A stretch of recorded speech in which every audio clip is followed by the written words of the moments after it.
And after long last, when they thought he would never return, he decided to flick his PC off and begin to hit the start streaming button. Hello everybody, welcome to the stream today. My name is Sensei Suplex, and today we have the likes of Voden Fables, the grand opening, the grand beginning, and of our epic tale and epic journey for this West Marches campaign. Hope you guys are ready for an awesome time, as we got a bunch of awesome and fantastic players in this, such as Ambrose, Logan, Kane Lucian, and also C Mass Effect, all here and ready to throw down with the best of them as they start off their own little journey.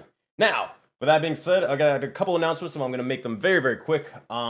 First things first, we are going to be live again on Thursday for two things. We have the likes of Atlas of Etheria, and we also have the next episode of the West Marches campaign featuring a bunch of fantastic individuals. Now, past that, it is... yeah, I think that's basically no Soulbound games this week coming up. But it is September, so that means basically subs are, I think they have a 50% off. They're like a certain percentage off. So if you feel like supporting me and just being an awesome person, helping pay the goddamn rent, then by all means you can pledge over to there, or not pledge, but you can sub over to there, and yeah, it does help us out tremendously. Follows, subs, raids, and all that stuff is very much appreciated, but I'm going to be focused 100% on the game from here on out. So, thank you all again. We're going to swap on over, and also, we're going to talk to the players. Alright, let's do this. So, alright, hello! Alright, here we go. So, just real quick, just make sure that everything is perfect and good to go. Everybody's all in Foundry. It's all acting perfectly right for time being. No other questions before we get started. Awesomeness. All right. So here's what I'm going to do. Also, Logan and Ambrose, this is specifically to you, as you guys are newer-ish players when it comes to the likes of my games. You see OG Bardbot in the Discord server. Yes, turn that thing to like 50% or turn it down low and then ease it in once the music starts playing. The reason why is because if you don't, then what's going to happen is your ears are going to get blown out because it's probably at 100%.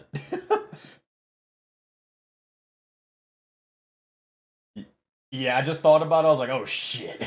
Oh no. We don't want to like blow your guys' ears out. Alright. Yeah, exactly. So, let me pull this thingy up. And with that, oh boy. Time. So, if I could have each and every one of you do one simple thing for me, that, my friends, is... There we go. If you could all gather around the table and let me tell you all a Voden Fable. To gather around for the tale of these adventurers, for this is the tale to forge one's legend among the looming corruption. For this be the tale of iron sharpens iron. Strangers from vast worlds have been dropped into a strange, unknown realm. A land built upon an ancient and forgotten world, shrouded in mysteries. The lands of Voden are dangerous and are only growing worse with time. This realm, known as Voden, a strange and untamed place no matter the region. A realm made of chaos, creation, and destruction. Our adventure today begins in this realm, with luscious fields and overgrown valleys, housing some of the most predatory threats Voden has ever seen. Despite its beauty, do not be fooled, survivors. Cataclysmic threats loom from all sides in this land known as Jaded Dragon Valley. However, our story, it starts small. It starts small with 4 adventurers looking to make a name for themselves. 4 shadows, all beginning in this humble Myconid village, ran by powerful and legendary heroes known as the Voden Knights. These individuals, rulers of the land, they watch over and protect the people. However, they had to earn the respect of the populace and also be elevated to a position of power. For long ago, they too were once just simple survivors, adventurers. You look over, and as you begin to see this all happening, we begin to dive into the scene as you begin to hear the construction of various buildings. You look over and you can see as myconids alike all work together in unison to tend to their daily tasks of work and more. You see as strange spherical individuals in builder hats and overalls begin to continue constructing the vast buildings in this oh so beautiful land nestled into a small forest. With that, let me change maps for each and every one of you.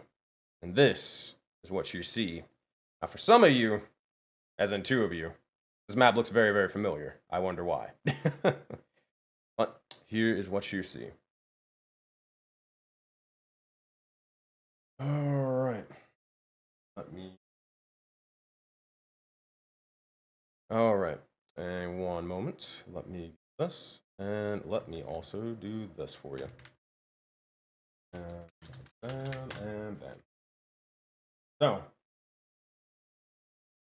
as you look over, you see as more and more of these sort of myconid individuals, they begin to gather about and go on with their daily sort of business. However, you look over and you see as several shadows begin to emerge from this strange individual, heading towards the likes of a building known as the Voden Night War Room. For here, their quest is to be received and glory is to be claimed. And with each shadow approaching, we will allow them to introduce themselves as they step foot into the realm brought to them by the keepers and more. With that, let's see exactly who will be the first individual to make their presence known. God damn it, we had to start off with you. Ambrose, if you would please like to introduce yourself and introduce your character.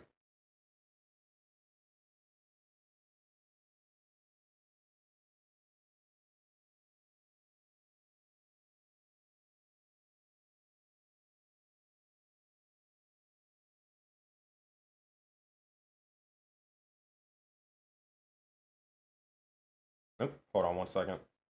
Hold on one second, Ambrose. Should be fixed now. What? Yeah, Like, it was something something wasn't picking up. Yeah, you can repeat it. I. So, what's up? I'm Ambrose. I've been in PA for about a year, where I playing another campaign run by Chaotic and Writer. Shout out to Matt. Where the campaign is called Tales of Seglages every Thursday, and I play a really smart and unbreakable logic orc. So yeah. This character, however, is called Trojan Mechazord, and he is a autognome or an autogoblin, maybe. He was made to be the body of his creator if he were to die, but much like a glitch or a bug, he already had a spark of intelligence. So when this creator died, Trojan took over his body and is now 1 year old. Trojan has risen. That's pretty much it. Yeah. And to show off your art, this is a Trojan Mechazord. Starting off strong. So, Trojan, oh god, I'm gonna have to, people are gonna be like, what the hell what are they talking about? Yes, so Trojan, as you look over and you step out of a vast figure's red cloak, they definitely dwarf you in size, but you see as they wield a strange-looking mask, as well as an even stranger-looking katana. Though they'd seem scary to any individual not knowing of them beforehand, you know this person well. This is the Keeper, specifically Keeper Raya, an individual who transports specific souls from adventure to adventure when they possess enough strength and power. as you emerge from their cloak and immediately begin to step out of this strange astral veil into this mushroom village. You look up ahead and you see the war room where this quest begins. They look over towards you, not necessarily saying much of a word, but with that, Trojan Mechazord, what would you like to say or do? As you would see inside, as a Myconid is kind of trying to flag you down to join them inside this building. But choice is yours on where you want to go. Trojan looks back at the keeper. Where the fuck am I? You'll see as the keeper will begin to look over towards you, kind of looking down at your smaller form and say, you are in the home of the Voden Knights. This is the Mushroom Kingdom. This is where your quest will begin, adventurer. Others like you will be joining you here shortly. Oh, that's a lot of information. I was literally just bored, but okay, I appreciate you. And you can see that Trojan's perpetually, if you ever played World of Warcraft, he's perpetually in a stealth position, ready to go on all fours at all times. And you say there's a Myconid waving at me. Where is that? Yep. So the Myconid you would see kind of waving towards you would be an individual, kind of with or inside this sort of building to open the door and show you kind of what's in here. Also, let me fix this up real quick. Bam, bam, bam. Here we go, and that should fix that. So you'd be able to notice as this individual off to the side, they seem to be out of all the mushrooms in this village, they are definitely by far the strangest looking individual. They seem to have a sort of strange but contorted looking mushroom head of growing and brewing flames and hellfire. They seem to be a little bit banged up, but regardless, they're flagging you down as they sit by the likes of not necessarily a tavern, but a smaller sort of bar stool with a couple of tables about and other sort of extremities and more sort of laying about in this general kind of hall-like area. Thank you, keeper. And Trojan goes on all fours, and from far away, he looks like a turtle. And that weird mushroom thing is waving at me, and I think destiny awaits. I'm gonna go there. Thank you. This is actually better than the fucking workshop. I'm gonna go over there. I'll see you later. You'll see as you begin to say you see you later and you start walking on, walking low to the ground. You'll see as the keeper will begin to nod over towards you and just say, best of luck with your adventure, and may you forge your legend. And with that, Trojan Mechazord, do you make your way into the building? Trojan's much like the robot dog of Boston Dynamics at this moment. He's walking very slowly. You got it. Trying to look like a turtle. And as you do, you're kind of just walking and walking ever so slow. But immediately as one shadow begins to head off into the building, you look over towards or behind you, and you see as another one getting ready to form.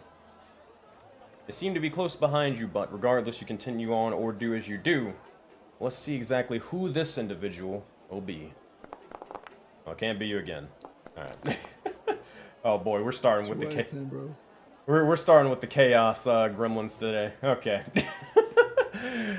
As this begins to happen, eventually another smaller individual begins to step out of the veil and step out of Keeper Raya's cloak.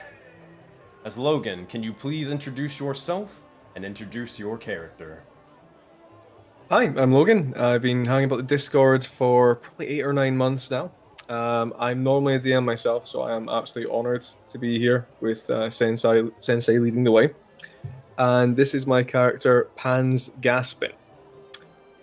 He is absolutely not a failed physician. He still holds his degree, definitely. Wasn't revoked, wasn't taken away by force, didn't serve any time anywhere. And Pans looks rough. He's like a bunch of grumpy old stains that have been pulled together. Baggy shirt, tattered green cloak, leather chest piece that's clearly made for someone much larger than him. So like 3 belts with clay and copper flasks looped through them, and unnervingly tight leather trousers with pointy black boots. He's got a knife strapped in each of them. Shaggy sideburns, thinning slicked black hair, and he smells like petrol. As you begin to emerge out, you see as the entire mushroom village is kind of working heavily trying to get what they need done. The keeper will kind of look over towards you and nod, and then motion forth, basically to all the village, and motion towards just, well, everything for you to take it in.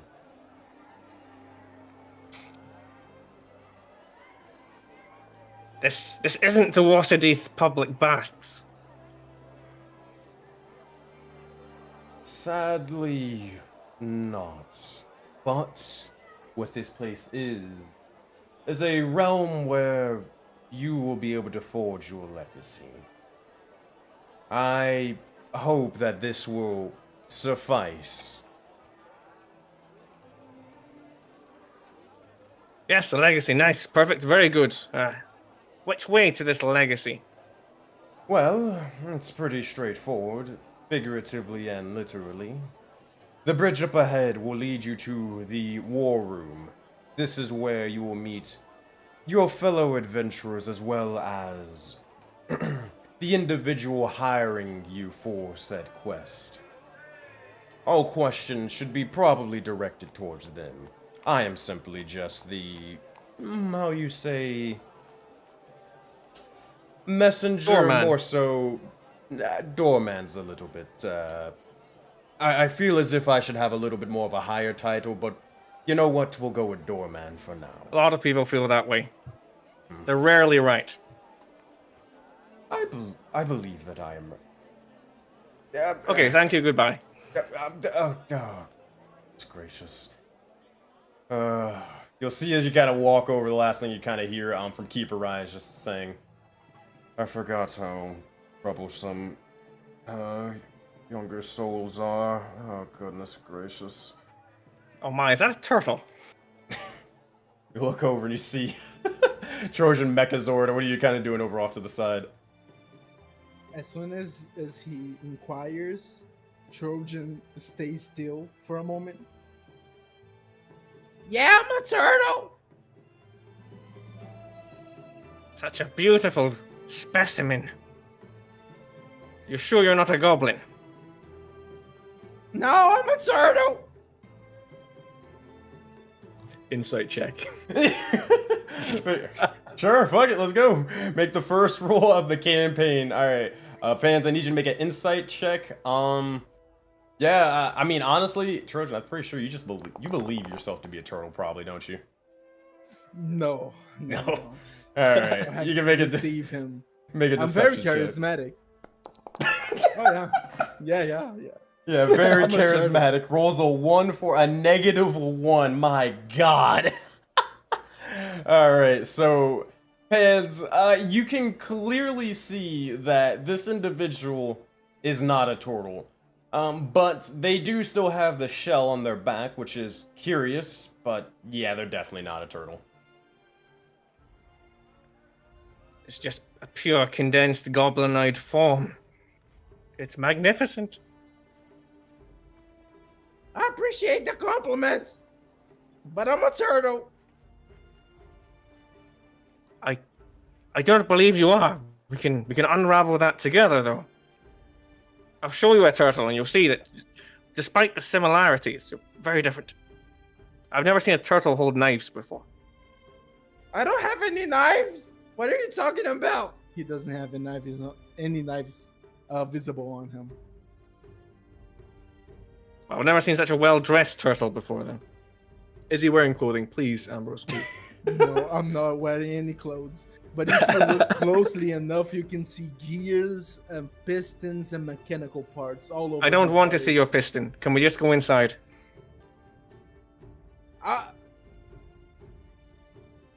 Yeah, sure. I don't see any problem. I was just kind of, trying to sneak up on people. Yeah, I don't think it worked. So It we did might not, as no. well.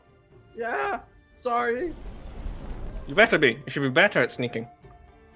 Uh, Proud goblin tradition. I'm not a goblin. I'm a turtle. Trojan's very slowly following him on all fours, like the turtle he is. Pan's is striding in like he owns the place, like arms folded behind his back. As you do, you walk on in, and what you begin to see, you see this sort of hellish mushroom beginning to look over and greet you, but they'll begin to sort of say, hey, you guys here for the quest, the job? Yes, the destiny, the thing, yes. Sure. All right. Here. Just wait here for a second. We're waiting on a couple of other people. I'll just stand around to make the place look untidy. I'm just gonna hide over here. It's my corner. We can share, though. Okay. Thank you. And with that, you both begin to look over and you hide the lights of the corner, or you share the lights of the corner, hiding or doing as you do. But we look over towards the next shadow that begins to emerge to their quest. That individual is... Alright. Kane, if you would like to introduce yourself and introduce your character. Yeah, so you see an elven woman dressed in kind of like a white robe slash cape-ish type ordeal.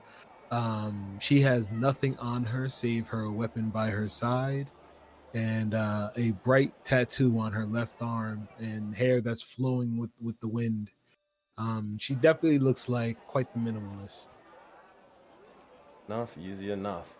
As you begin to emerge, you look over and you see as Keeper Raya begins to nod and greet you as you begin to emerge. But looking over, you see as the door of this strange building is kind of open. They're kind of like, again, flagging you down to sort of get your attention. But that, Zayla, what would you say and what would you do at this moment in time?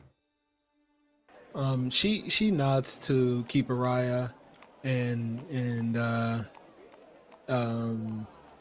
begins to slowly walk down the bridge, and she pauses for a moment to look over at the water and watch how it flows, and for a brief moment she kneels down and closes her eyes and then stands back up and makes her way to the room.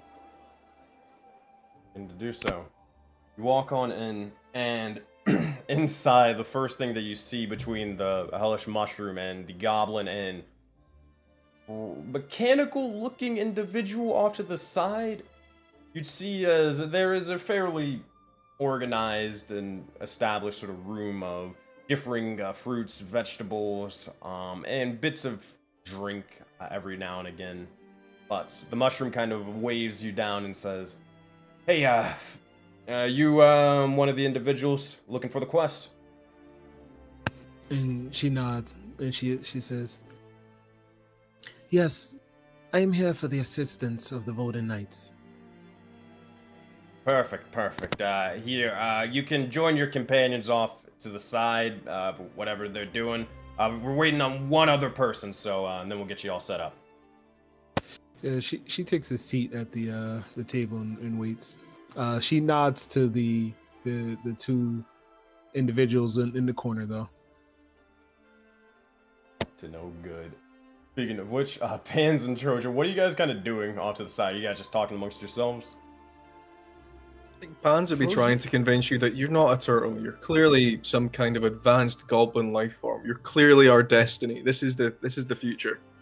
Hey, listen, okay? I know I'm not a turtle, but thing is, I'm very good at pretending to be a turtle and getting people by surprise, so I can stab them and create more of me. Listen, you Probably, I don't failed know. on both accounts there. I saw you, and I Fuck. clearly detected you were not a turtle. He gets up, and now you can see this whole mechanical body, like chromes and browns and black. And he's like, "Fine, I'm not a turtle." Fascinating. Also, hey, what's person? Ambrose, And you he's realize you're gonna waving have to. at Azalea, yeah. Ambrose, you realize you're gonna have to do this voice for like 3 hours, right? I'm completely fine with it. Or we'll ask you after hour 1. Go ahead. Azalea will look over at you and she'll say, "Person, well, that's a new one. You may call me Azalea Tython, or just Azalea for short." Azalea, I am Pans.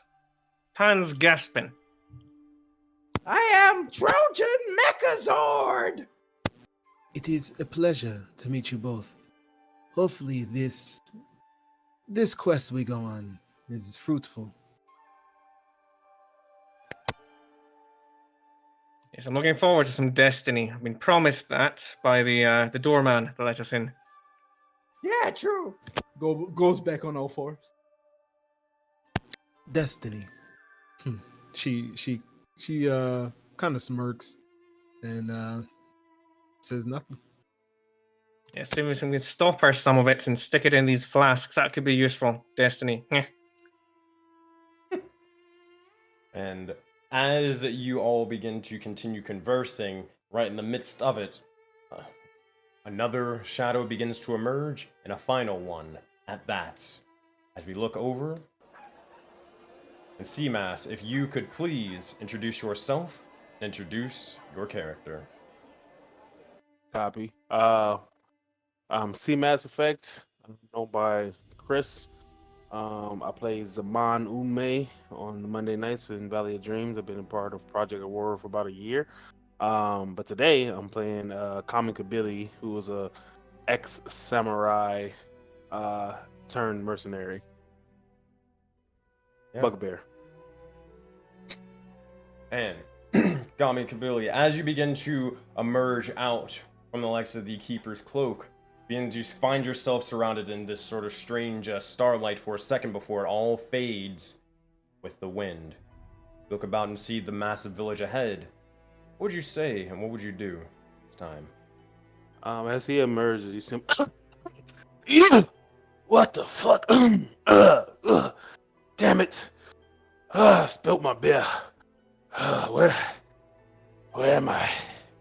Shit. Hello, adventurer. You see, as just the voice just kind of emerges from behind you. You are in the Mushroom Kingdom. This is the home to the Voden Knights. This is where you can make a name for yourself and forge your legacy here. Yeah. As long as they pay well and got good alcohol, I'll be good. And you see, he'll pick up one of the mushrooms and like pop them in his mouth, and he's like, "Where's my drinking buddy? Cole, where you at?" And then you see like a very similar looking character that has like a radiant glow around it appears next to him that looks exactly like him. Come on, Glow. Time to get some work done. And then he's gonna go towards what he assumes is the headquarters. As you begin to do so, you can walk your way over there, moving your other individual as well. As you begin to walk inside, it's a little bit, you kind of have to duck your head, but you're able to walk in to see as there's already a couple of individuals who seem to be conversing amongst themselves. As this happens, Yes. you'll see as the mushroom will wave you down, but what would you say?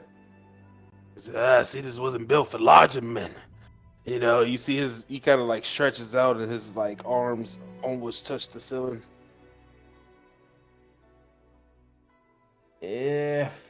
Yeah, I mean, not much we can really do about it. But, you're here for the quest? Yeah, just Point me to what needs to be killed or dealt with. Well, perfect. I think that you'll fit. I think that's about everyone. Yeah, 1, 2, 3, 4, 5. Wait, hold on. You'll kind of look over towards your sort of spectral form. What's that about? This is Cole. This is my drinking buddy. Quite capable. Say hi, Cole. And you'll see them kind of like wave their sword. You'll see is this individual will kind of look over and kind of look towards this strange like noteboard. Does that mean that we have to pay him twice, or I don't know? We'll see in a minute. I'll leave that to War Chief. All right. Well, listen up, everybody. My name is Alep. Here, we have the individual with providing all the details of this sort of quest inside. Here, they'll answer any and all your questions, as they know a lot more about this quest than probably I could provide. Now, I will say, just as a heads up, you're gonna probably want to treat this individual with the utmost respect, or else, there is your warning. I will not give you a second one. The other thing is, well, I appreciate you for being able to help the likes of the Voden Knights with this sort of task, and it will prove invaluable for us in the future. Just glad to help. I'm assuming there's pay, gold, cash, money, yes? That indeed.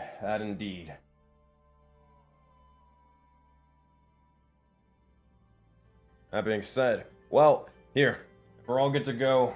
Just follow me inside onto this room, and we'll get to going. Boy, here we go. We'll see as they begin to start opening up the likes of this through the little curtains and begin to walk on in. And as they do, you'll see as there's a smaller sort of grand kind of hall with multiple chairs around a sort of round table. But inside, you see as it is not necessarily empty. You look over, and an individual stands at the head of the table.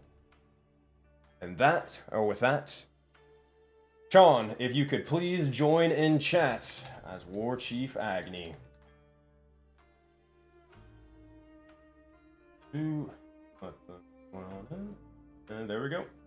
So, you don't have to be in Foundry or anything unless you want to be, but as they begin to emerge and walk in to see Agni at the head of the table, Sean, if you could please introduce your character and describe exactly what they find or what this individual looks like. So as you walk in, you see a fairly large, for a medium-sized creature, turtle is sitting at the table, kind of with a quill in hand, writing on some papers. And as you guys approach and enter the room, you notice that the room is a bit warmer than it was beforehand from the outside.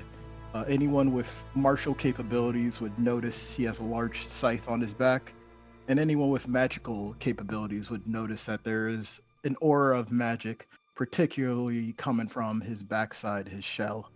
You would easily be able to notice the large red horns coming from his skull, as well as some dimly red crystals lodged into his arms.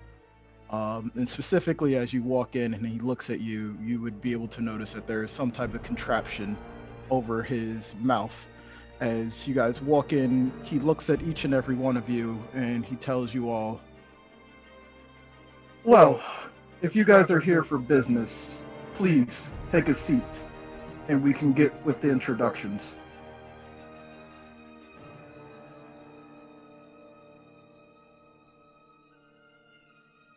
You see Azalea takes her seat.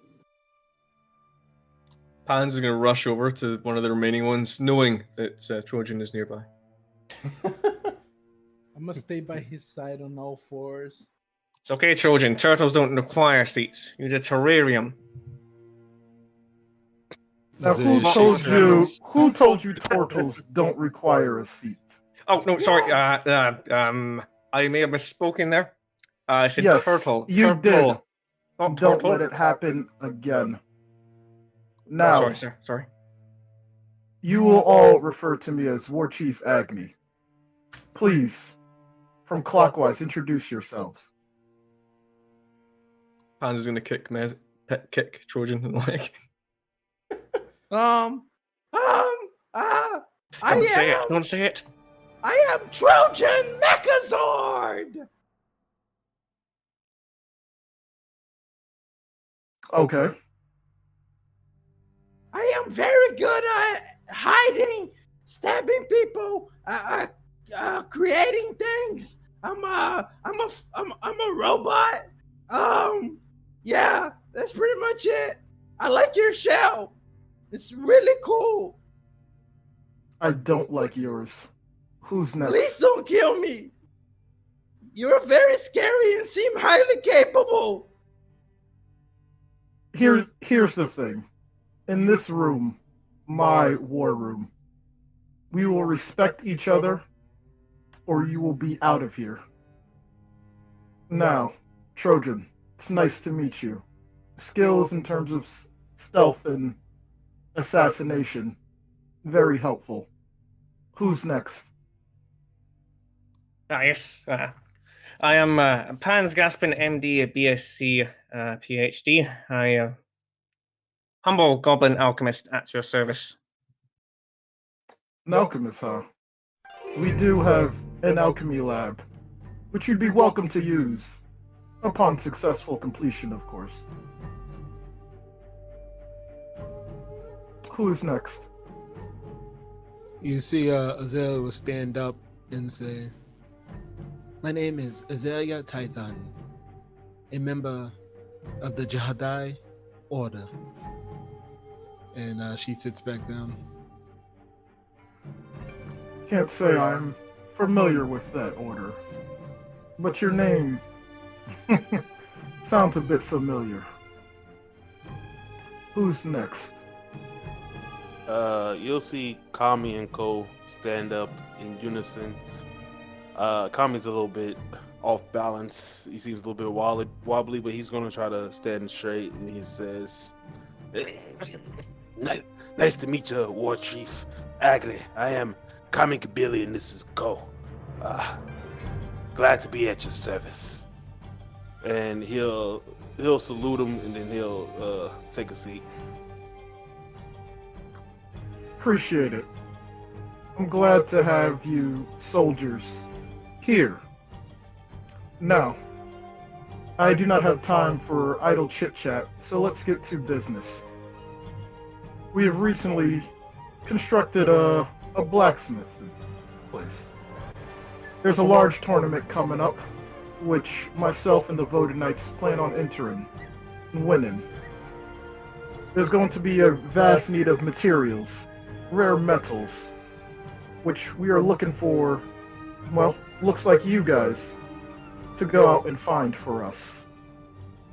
Upon completion, you all be rewarded, as well as use of any building in the Mushroom Kingdom as well. I'm not sure if you all are familiar with this area you're in as Voden, but it is quite deadly. Not only the water can kill you, the wildlife can kill you, the weather can kill you, the plants can kill you. I hope you guys are not just some ragtag group of adventurers, but at least have some sense on you. Now, there is a couple of sinkholes which I will mark on a map for you all. I would like you guys to explore these sinkholes, but do not go too deep within any of them. These sinkholes typically are guarded by metal creatures. These creatures most of the time seem hostile, but can be persuaded, convinced, into being a bit more submissive. I do not care what means you guys use to acquire either the scrap metal from their corpses or scrap metal that is around the sinkholes.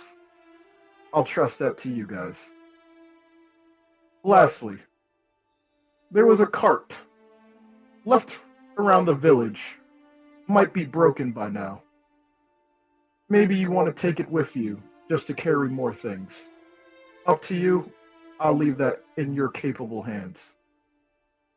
Do you have any questions? Yes, he raises his hand. War Chief, is anything, other than the metal up for grabs? By up for grabs, you mean you wish to keep it. Keep it, tinker with it, transform it into another thing. All of that. Then tinker with that and transform that into a secondary thing. Yes. Basically, is there anything we can keep that you wouldn't need? Or do you have specific pieces? My main concern is going to be the material, the metals. If you find any mana while you're out there, I would appreciate that as well, but any weapons, armor, anything you want to craft and turn into something else, you're more than welcome to do, because you would have earned it. Thank you. Any other questions before you guys head out? Are there any limits on killing things? I know you said the mechs, but say we run into something else out there. This is killing fine. I don't want to cause you any strife, War Chief. Like rival salvage operations. That depends. How good are you at killing? We are quite effective. Confidence. You love to see it. I will tell you, there is a large faction in the area, known as the Zhao Dynasty. Rumor has it, they probably won't attack you.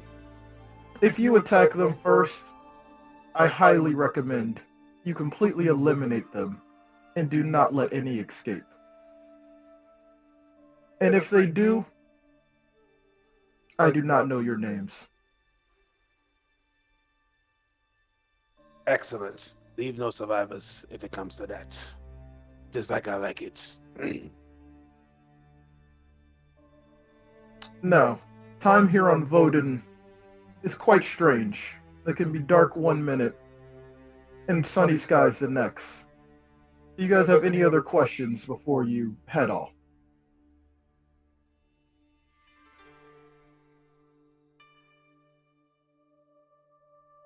Perfect.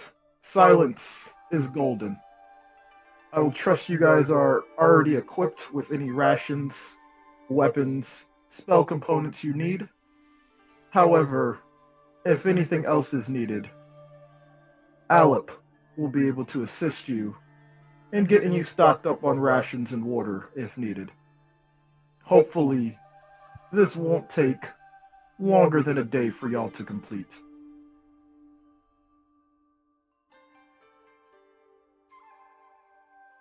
Please return to me when you guys are done. You guys are dismissed. Please leave. Yes, sir. May the weave be with you. You'll see as Alec begins to sort of exit out the area, letting everybody else leave.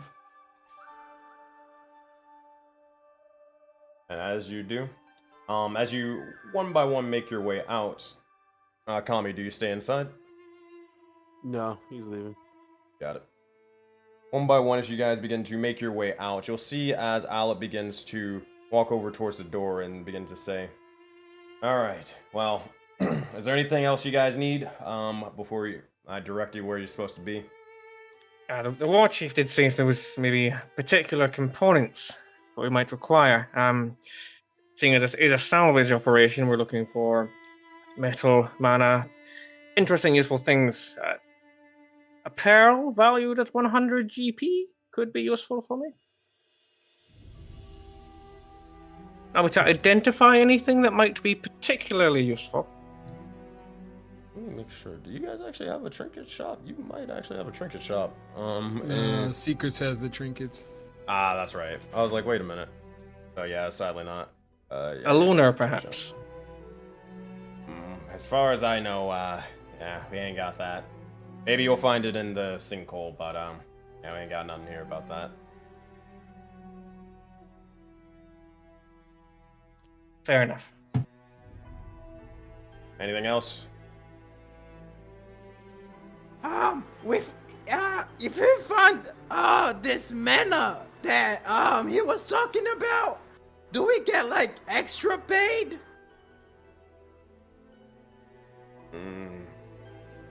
I probably should have asked him, but I forgot. I'm sorry. I'll tell you what. Bring in whatever resources that you can, and I'll ask him, and then we'll handle it afterwards. Oh, yeah, okay. Alright. Anything else?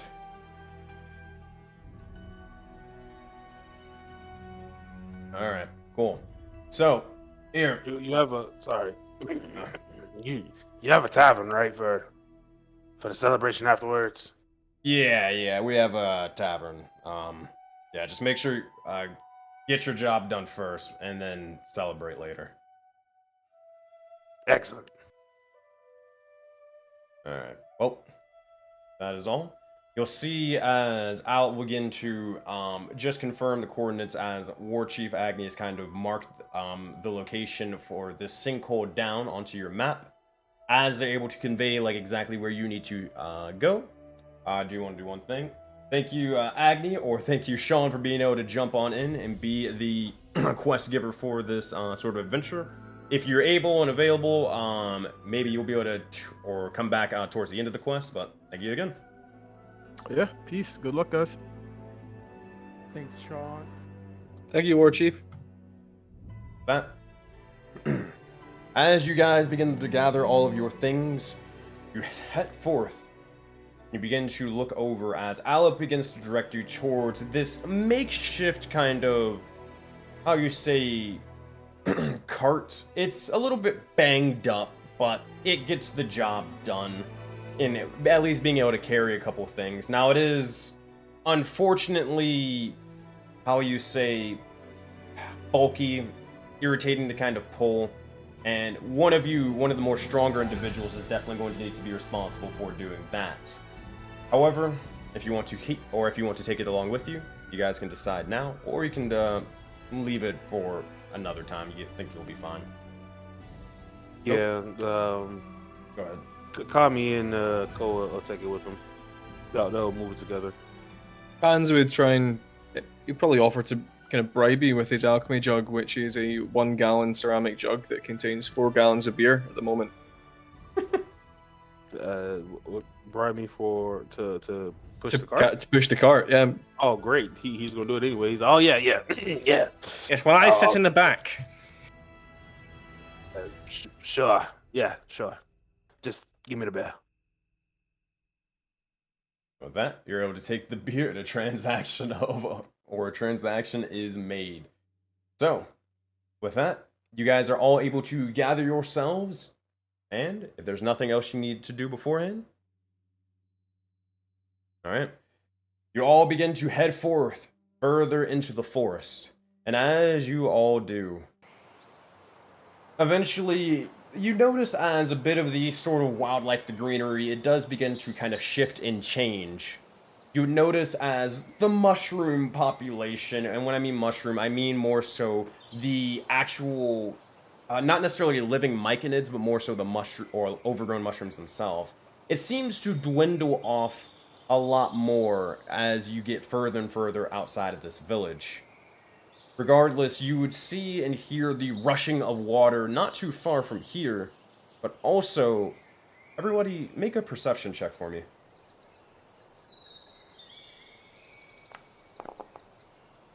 6, 2, 5.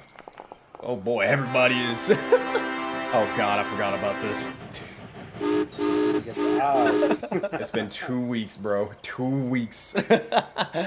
Oh man. Also, I just thought about something. For everybody wondering, you can customize your dice. To do so, just go to the top right of the screen, hit the little cog wheels icon for game settings, go to configure settings, And then if you head over to the module called Dice So Nice, it'll tell you everything that you kind of need to know to customize your own stuff. It'll be My Dice Settings, and then, yeah, you can go from there. Alright. But, in the meantime, Pans, Azalea, Trojan, you all begin to look over, and it seems to be you're more so almost, not necessarily blinded, but more so invested into the scenery all around and just how beautiful the valley is. However, Kami, as you're kind of pulling the cart, you're more focused on getting the job done, and you begin to smell something. It smells like smoke. It smells like a fire. Not too far from here. You look over, and you see a little bit of like sort of black smoke billowing up ahead. That said, is there anything you'd say or do? Yeah. There's a the smell of smoke. You should approach cautiously and make sure we're not detected. He'll take a swig after that. Got it. That, everybody. If anybody's trying to stealth, you can make a stealth check. But while you're doing that, let me show you exactly what you all see up ahead. Yep. Trojan goes on all fours and is stealthing. Got it. You see, 13. Azalea is not stealthing at all. Alright. So, 11, 13, and then we're usually just passive stealth. You are just walking about Azalea, and then there we go. So, all of you believe yourselves to be stealthy, but you look up ahead and you notice as there is a bit of flames kind of building up on the likes of this bridge, slowly burning and tearing at the wood. You see as the bridge ahead seems to have been completely collapsed and broken, but regardless, you would even notice as Kami, this would be more of you noticing this, with your perception check from earlier. You notice as there is some of these stranger sort of rocks with glowing runes about them. You'd also even notice as there are bits of broken trees, kind of ravaged areas, bits of footprints and footsteps everywhere. Regardless, the map is open to you guys, or for you guys to explore. So it's up to you on what you would like to say, what you would like to do. Kami would, I guess, pick up the rooms, assuming that he thinks this is the material they were talking about. All right. So you would Hans would find want to run over and investigate them. Honestly, and he would be keeping like Kami between him and anything that looks like it's on fire or unstable or covered in glowing runes. But he would want to be like the eyes, but safely behind him in case something blows up. Got it. For those runes, you'd look over and you'd find them off to the side over here, and a couple of them on several differing sort of stones and more. But up ahead, if you're looking for the bits of firewood, well, it would be right in front of you on the map there. So are you guys grabbing any of the wood or something else? Yeah, Kami going for the rooms because he thinks, once again, this is the materials. Seems like it's going to be an easy job, guys. Yes, use both hands and tell me exactly what sensations you feel. First things first. Kami, this is a little bit of a bigger jump, so if you want to jump that thing, make a athletics check for me. Then, it's not necessarily the greatest.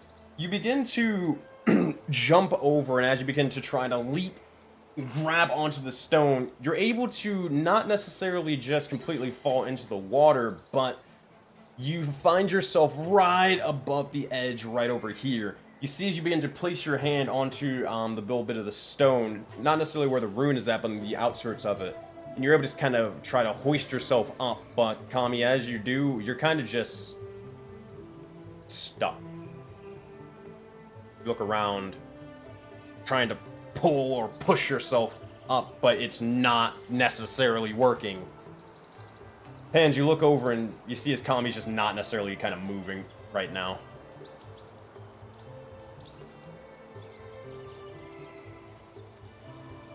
Do you need assistance? Seem to be stuck. The water's, I don't know. It seems weird. Can I have a look at the water? What he's standing in? Is it muds? Is it? Make an investigation check. While you're doing that, Pans, that's what you're doing. Let's go over to Trojan and Azalea. What are you two doing? Azalea is how big is like this fire happening here? It's not too big. It's more of it's starting to spread even more, but it's well, not necessarily spreading even more. It seems to be spreading, but it's kind of in the process of dwindling down as a majority of the damage has already been done. But Yeah, she would use the gust cantrip to kind of blow that out before the rest of the bridge is burned, and Enough. then she'll kind of just go here, I guess, to kind of see like what started this. Like, was it a magical flame? Was it a, I don't know, just kind of get an idea of what's going on here. easy enough. Make an investigation check for me. 10. From what you can tell, it doesn't necessarily seem like a magical sort of flame. It seems pretty naturalistic. However, what you do notice is that just generally around, it's only a 10, but you're able to see as there are bits of scratches, tears, nicks, and more in the legs of this bridge, besides the damage caused by the fire itself. Looking over, you'd also see a couple of footprints, just only one or two, that seem to be kind of on this bridge, and they're facing in the direction of the other side from where you are not on. Utilizing that knowledge, she'll say to the others, she'll like, she gets up off of one knee and she'll look over and she'll say, whatever caused this fire seems to be natural, not arcane. Apparently others were here. I can't tell if it was recent or not, but those glowing stones, have you figured out what those are?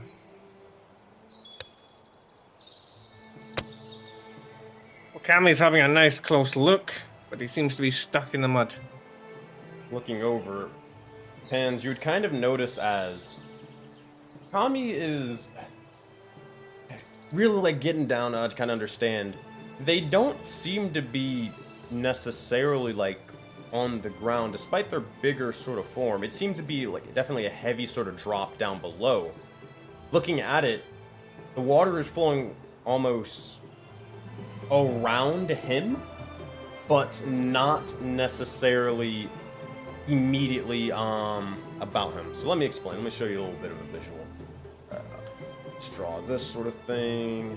Yeah, that's good enough. So the water right over here, it's not necessarily moving. It's almost completely sort of still, right? The water all the way around him, it's kind of just flowing about that small sort of circular area. Does that make sense? Yeah, that makes sense. So that would be what you would learn with your investigation check.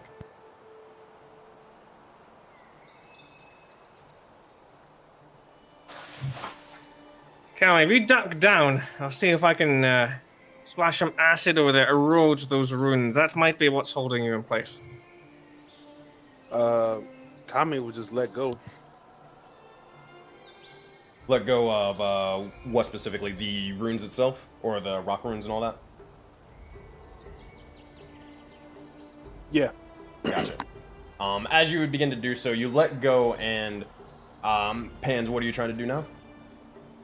Pans is trying to see if he can splash acids on the runes. He's thinking if he's stuck in place there and it doesn't seem to be the mud, it must be the sigils on the rock. So I'm trying to arc an acid splash over Kami to mess with the rocks. Also getting ready to jump for cover in case he goes terribly wrong.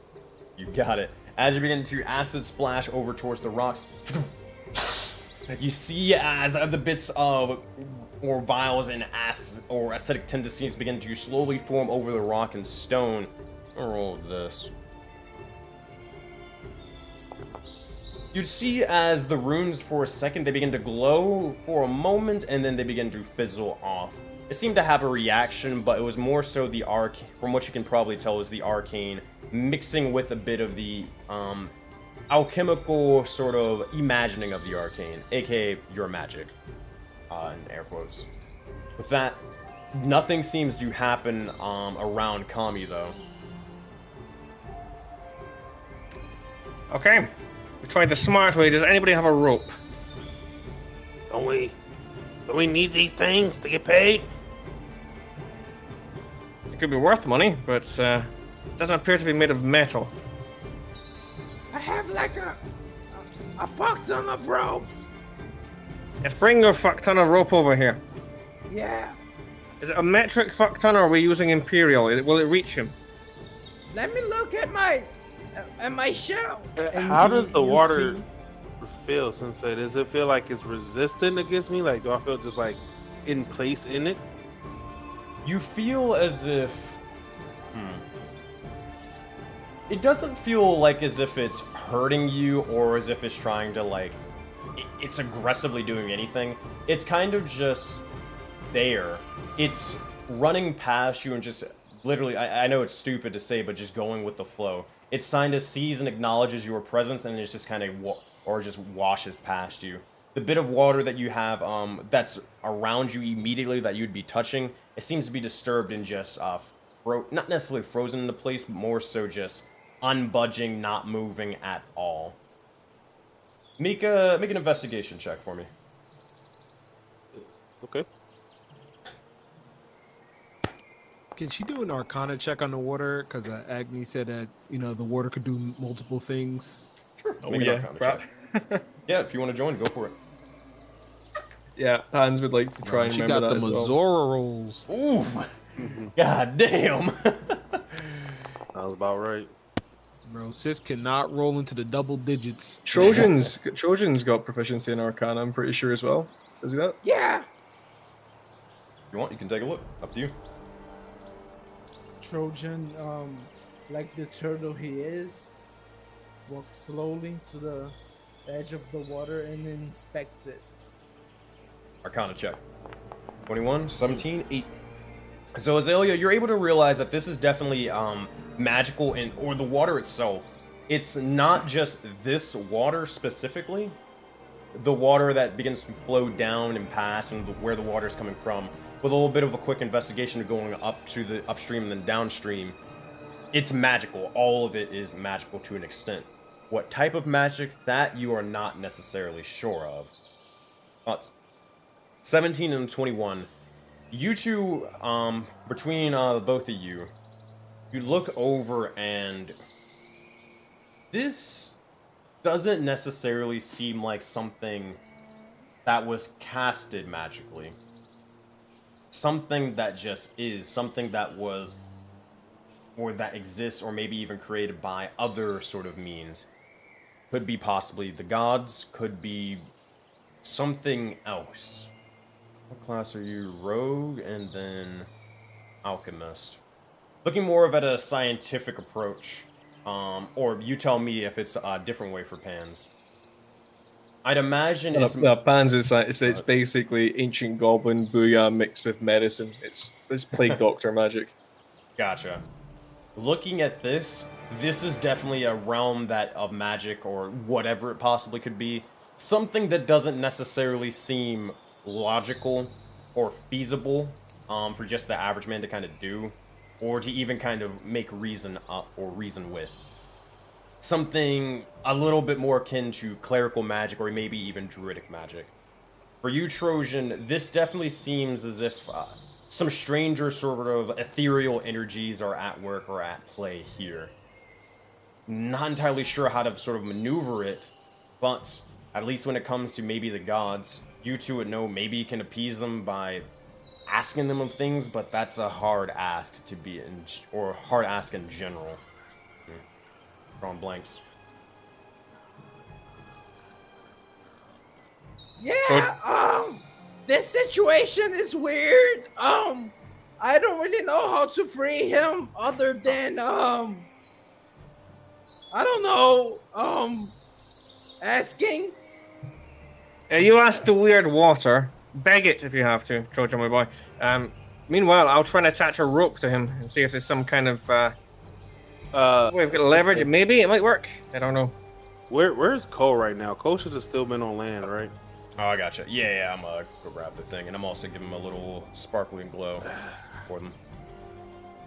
Oh yeah, that might be an easy fix. And then so Kami's gonna say, I almost forgot. And then you see him, and he switches places with Cole, as he can teleport. As you do, you begin to immediately just swap places with Cole, and I will drag your tokens and place them where they were. We'll see as Cole is now stuck in the likes of this, or stuck in place. However, you yourself, you're free. Sorry, Cole. Time to take a nap. Let me double check and make sure. Give me a second to Sure thing. read this. But you can continue. That being said, Azalea, what are you doing in this, in the meantime? She's gonna trust the weave and just go into the water. As you do, what are you thinking of as you kind of go into the water? Whatever this yellow thing is. Mm-hmm. You're just kind of thinking about that specifically, just wondering. Yeah. You, as you begin to kind of step into the water, your mind begins to focus and drift onto it for a moment, and Pans and Trojan as well as Kami, you look over, and you'd see as Azalea stops for a second in the water before slowly but surely you see as she begins to start drifting off to the side, meaning to go with the likes of the water before eventually she winds up right over towards the rune.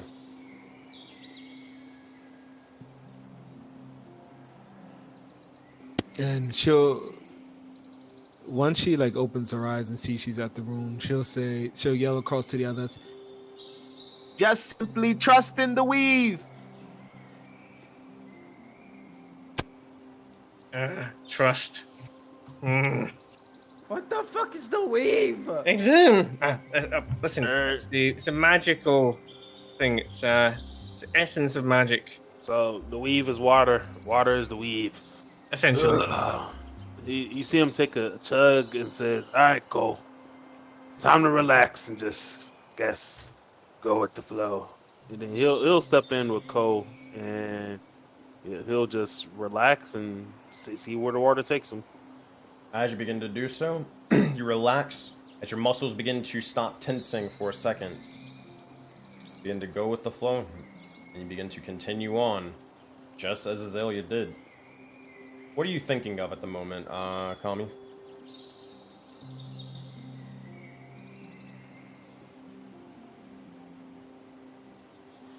Hello? Hello? Shit, I didn't realize I was doing it. My bad. Okay, I thought I liked that. I was like, oh shit, no, please. Nope, I had a whole monologue by myself. It's always great.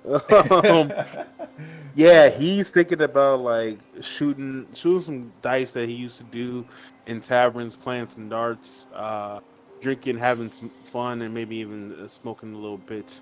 And he's just like, just thinking about all the good times him and Cole have as his primary companion.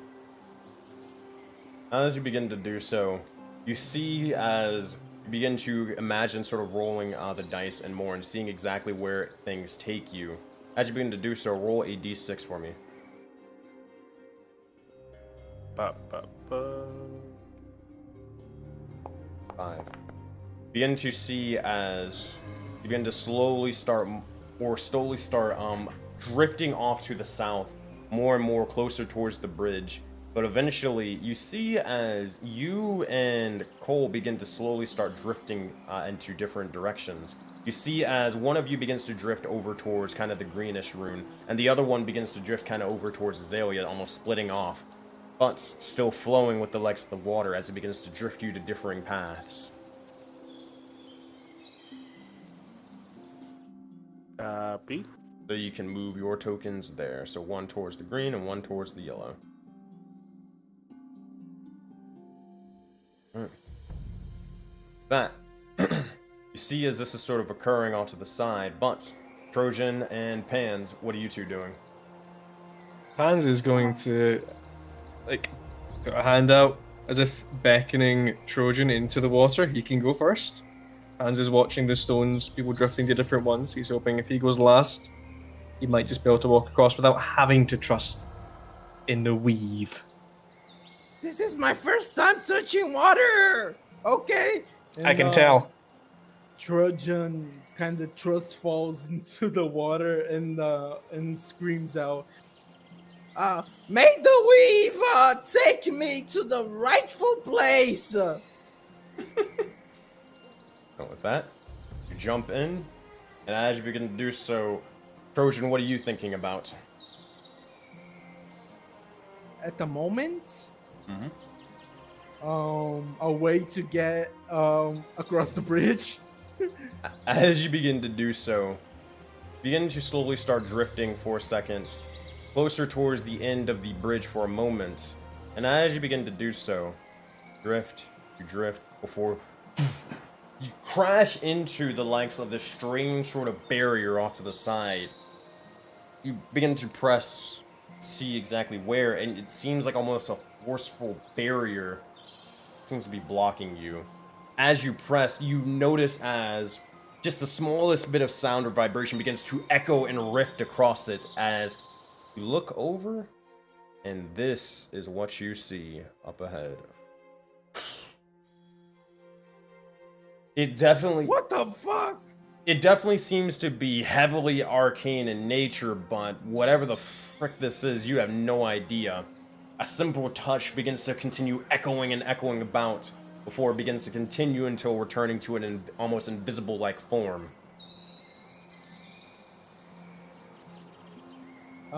I look at the party. Well, there's an invisible wall. Arcane. I don't know what it is. Just attack it. It's fascinating. It's something Okay. immeasurable. As you can see, like a butterfly knife manifests in Trojan's dominant hand, and then he takes a stab at the arcane barrier.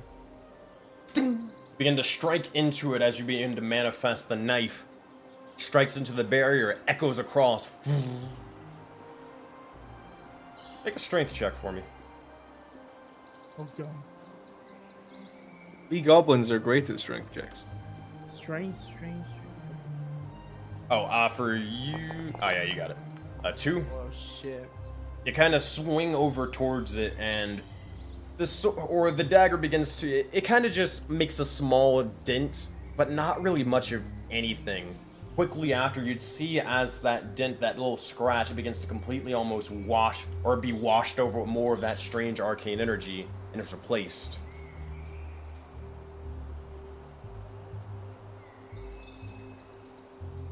Maybe somebody stronger? Maybe it's not working at all. I don't know. Honestly, my mind, maybe we stand in all the rooms. You'll see Kami look at Trojan and he'll say, Yeah, I got it. Let me just get on this platform real quick. Go. Why don't you help me out and try to do it at the same time? Where are you going?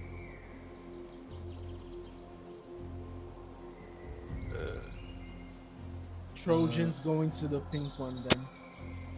Alright. Hearing him say that, Azora would try to get Azora? onto this one. Azalea would try to get onto this one. Oh man. But easy enough, you can kind of go to the yellow one. As you begin to kind of, Trojan, as you kind of think about the red one, you begin to flow over, and heading over towards it. Within a short notice, you're able to get there. That said, Yeah, you look over and she, there's only one last rune, but go ahead, Azalea. when she sees Trojan arrive, she'll say, "See, in all things, the Force, you can trust in. I mean, all things, the Weave, you can trust in." I see. The Force? What is the Force? Great question. Yeah. Sure. Retcon that to say the weave, but she says, the weave is a part of you as it is a part of me, as we are a part of it. Question. That's very abstract. Oh God, is she a psychologist? I thought the weave was hair. Is that not right?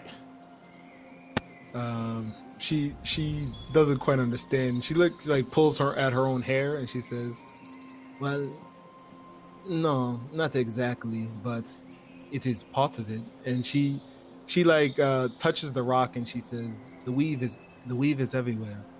This stone, this air around us, and even this water. It's in you, it's in me. It is what pulls and binds us all. Yeah, I've gotten weave in my teeth before. It's not comfortable. She smirks and she says, well, let's figure out these sigils. And yeah, she goes stand on it. All right. So Azalea stands on it. What about you, Trojan and Kami? Yep, I'm standing stands on on it it, as well. and then you'll see Kami kind of look at Pans and say, "Yeah, you're not gonna join us. The quicker we do this, the quicker we get our reward." You will see gets as the those weird. runes are beginning to glow violently for a second on yours. It says violet. It I'm seems going to to be do at it. a rapid pace. And it's almost like imagine like a circular loading bar. It's starting from this sort of like, let's say where 12 o'clock would be. It's circling around and around. It's almost about at 9 o'clock, getting ready to finish all the way up and make a full rotation. And it is doing it Copy. rapidly. I think you need to be quick about this, Pans. Fine, but I'm not using full trust. And I'm going to cast Sanctuary. Pan's going to cast Sanctuary on himself when he runs and tries to jump and swim over to the blue one. You got it. As you begin to get a rushing start, you cast Sanctuary. You make a leap. Make an athletics check for me. Oh yes, joy.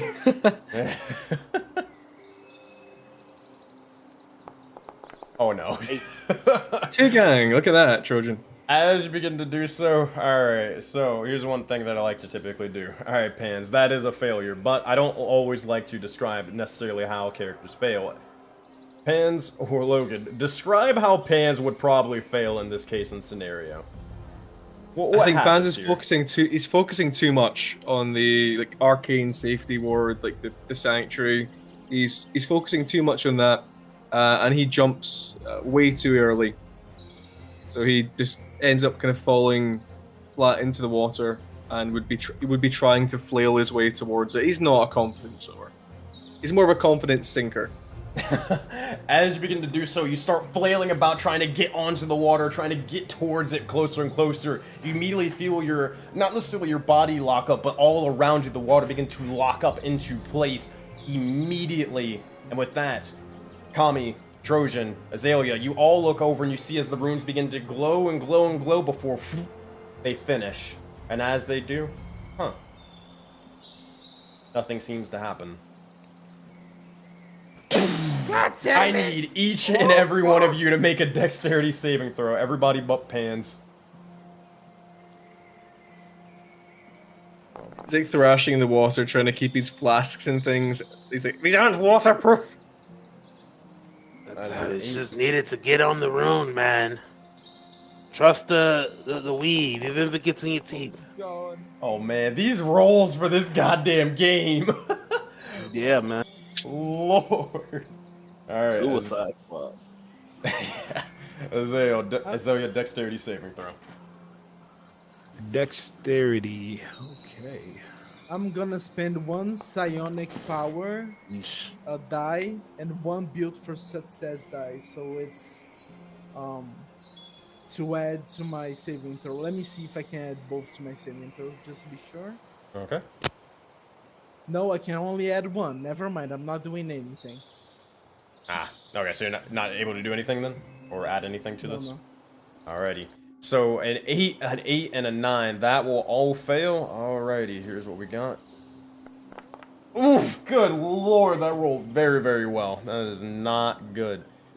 Alright, Trojan, Azalea, and Kami. So, Kami, you would take, which one is this one?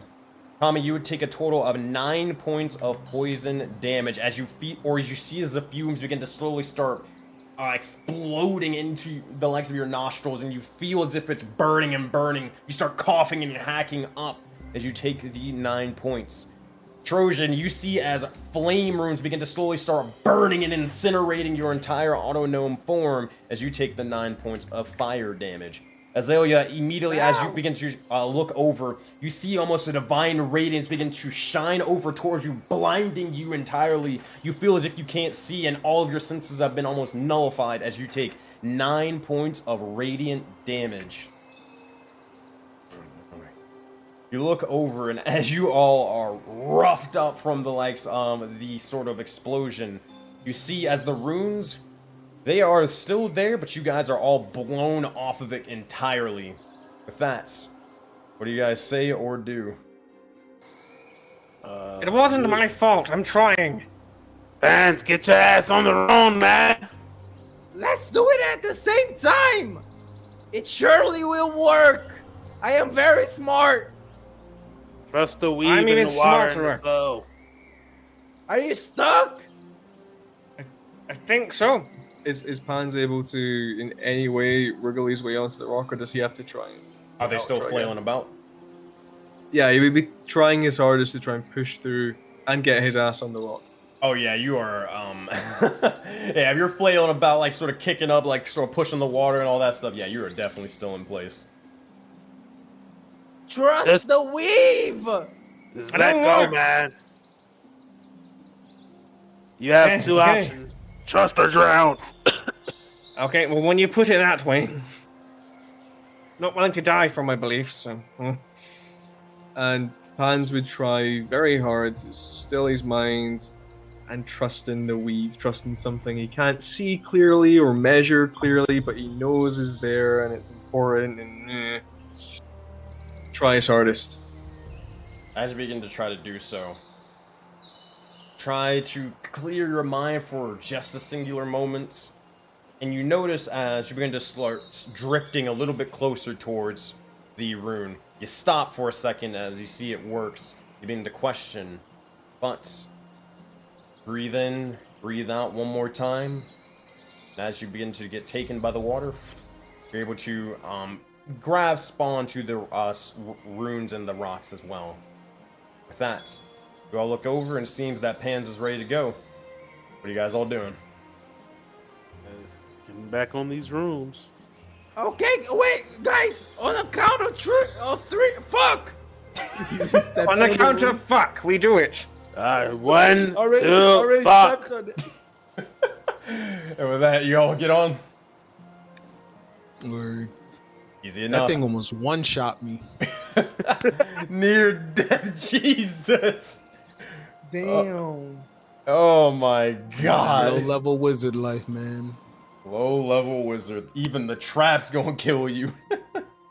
With that, you all begin to step onto the ruins one by one, and as you do, well, not one by one, but all at the exact same time, and you see as the barrier in front of you begins to start flickering for a second. It flickers and flickers for a moment, and then you'd see as a little bit of a shockwave begins to emanate and begins to spread across the water and more. You'd even notice as a bit of the winds blow back a bit of the trees before this barrier, whatever it may be, and however it was created, it is dispelled. You look over, seems to be that you're free to cross to the other path, but of course it's yours on what you'd say or do. Pans jumps off first before anyone does anything. He wants off. Doesn't want to be the last person standing on these just in case. So someone's gonna need. Let's say we're gonna need that rest soon. Big facts. Azalea will do the same thing. She'll reach down into the water and let it take her to the shore. Got it. Yeah. Tommy's gonna do the same. Trojan's doing There's the an same. echo. Just chill. Alright. You guys can drag yourselves. Pans, it's kind of like a motion of you dive in, you hit the water, you move for a bit, you stop, You move in, you stop. It's kind of like if you've ever been in rush hour traffic, it's like that with you. But I'm trusting it. I'm trying so hard. But as you do, eventually, it takes a little while, but you're able to get over there to the other end. It's calculated trust. Trojan looks at Azalea. Damn, this weave thing seems to really work. Gotta be more coordinated next time, so we don't get fucked. Look at her. Yeah, true. She's on the the Death's Door. What kind of error was taking you yet? Azalea, I have something that might just patch you up. I say might just. 1 in 6 chance. Take a sip. And I pull. It's like a rusted copper looking. It's weird because copper doesn't really rust, does it? It looks like rusted copper as a stopper on a clay flask, and it has little green like goblinoids runes carved into it, and it is one of my my alchemical experimental elixir. Trust the flask. Trust the Yes, weave. trust in the flask. There's weave in it. Yeah. She would do an Arcana check on this. Make an Arcana check. Natural Damn. 20, 26. I mean, honestly, I'll leave it to the expert themselves. Pans, what is this like? What is this kind of concoction made out of? What would you imagine? Like, is there anything specific or special about this bottle or potion? They'd be able to. It probably smells pick like up gasoline because it's probably 90% gasoline. There's herbs and things mixed in with it as well. There is logic to it. Hans does have proficiency with things like tinker's tools and a herbalism kit, so he's done weird stuff to some like flowers and herbs, and has put it in there with some kind of solvent. It smells very potent, but not necessarily bad. It's like that gas petroleum smell, and you realize that's where it's been coming from. It's not him himself. It's So here's what you'll need. it's it's a bit dicey, but it does look like an elixir. It doesn't look like poison or smell like poison. Okay, so it's more like a healing tonic. Yeah, so if someone poured a few shots into it, Okay. it could be. There's a 1 in 6 chance. There's a lot of magical effects going on in there. It can either heal, grant you swiftness, resilience, boldness, flight, or transform you.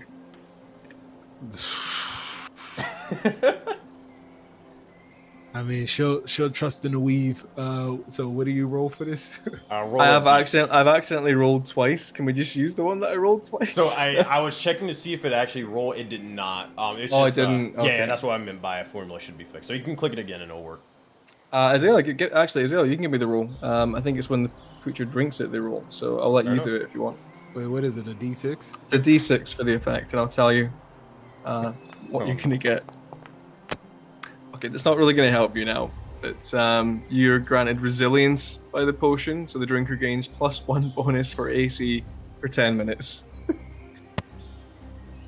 She says. Did it work? She says, I feel a bit denser. Sure, perhaps I can. Most people do in my presence, yes. Perhaps I can withstand something more, but this doesn't help to recover my injuries. I appreciate the feedback. Have one of these instead. And I'm just going to pull out my thieves' tools, and there's like a little green glow to it. Some vapors drift off towards you to heal some of the wounds. And you'll see Kami. He'll say, "All you gotta do is take a deep breath, and you should be good." He does second wind on himself. She'll nod to you, Kami, and then she'll look back at you, Pans, and say, "Much appreciated. Let's get going before more trouble befalls on us." I wish I could breathe. As you all begin to do so, everybody, real quick, make a perception check. 1 second, let me see if I have. It just took me a second to realize what Ambrose said. Usually it's like that. Oh my god, my Rosa. I told you, Sensei. Eternalo showed up. It's fucked. All bad juju. So, a 10, a 1, a 21, and a 17. We'll say, Pans, you're able to see the same thing with you, Kami. You look over, and as you guys are kind of walking about, you'd see as something kind of shifts. Kind of towards the bushes, but not necessarily in the bushes. You'd see as a strange kind of stalk or eye stalk or something like that begins to look over and kind of towards you for a second.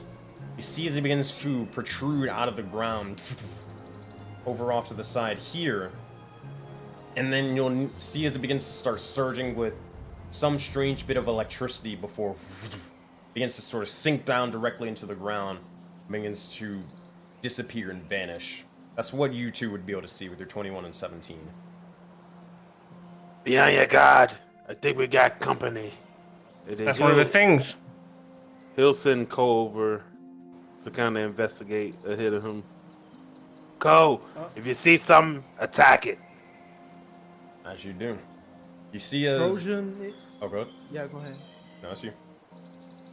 Trojan is on all fours, stealthing his way. Pans is gonna just underarm sling this rickety, beaten up looking light crossbow. Like there's chemical burns all over it. No.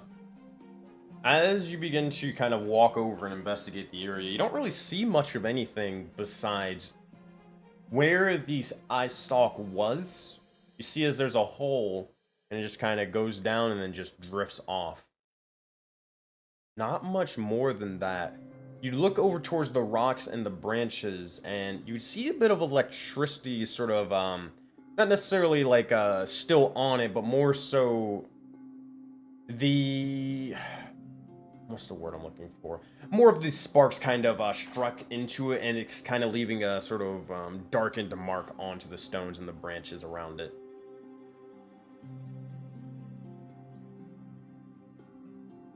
The stain might be gone, but did it leave any tracks? Leave any tracks? No, it did not. So it doesn't it doesn't seem to have any sort of footprints or any sort of tracks on the ground. Only thing that you see is that small sort of hole into the ground, and then it's just gone. Copy. Is that a goblin-sized hole? Could a goblin or maybe a turtle fit inside there? A little bit smaller than a goblin or a turtle. But if you want, you can try to dig it up. See what happens.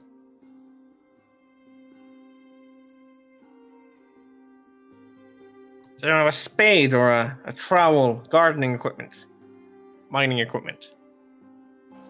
I have everything in this shell. I have a hammer and a crowbar. Actually, I don't. Sorry. Took a little look. I have hammers.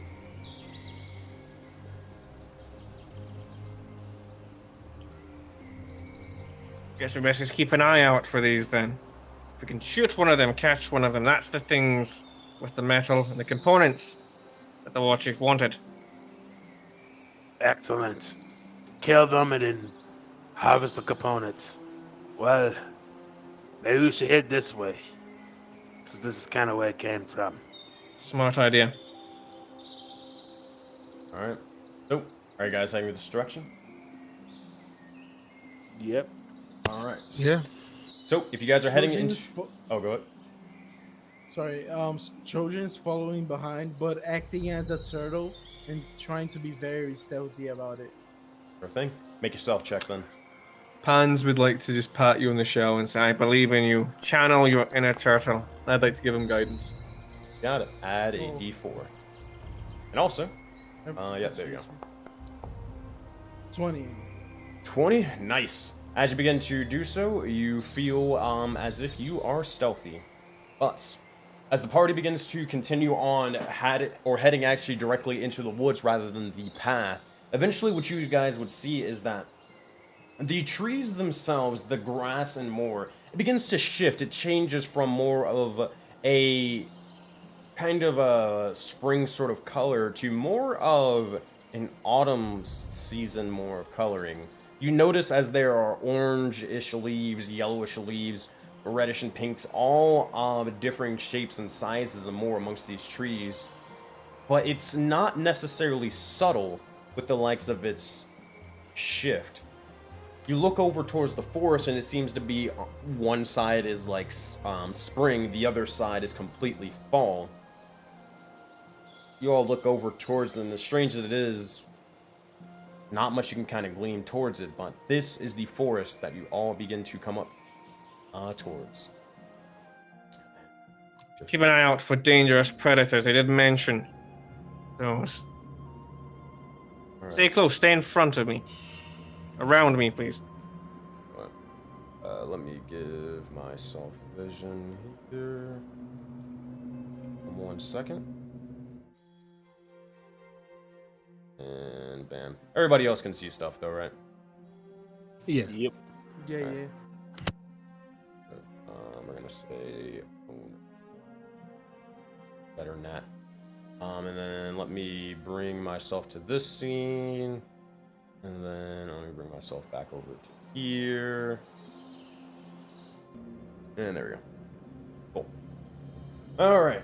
So, as you all begin to or approach into this sort of forest, you look up ahead and you still see there's a couple of mushrooms, not too many, but they seem to be a lot smaller and sort of spread out.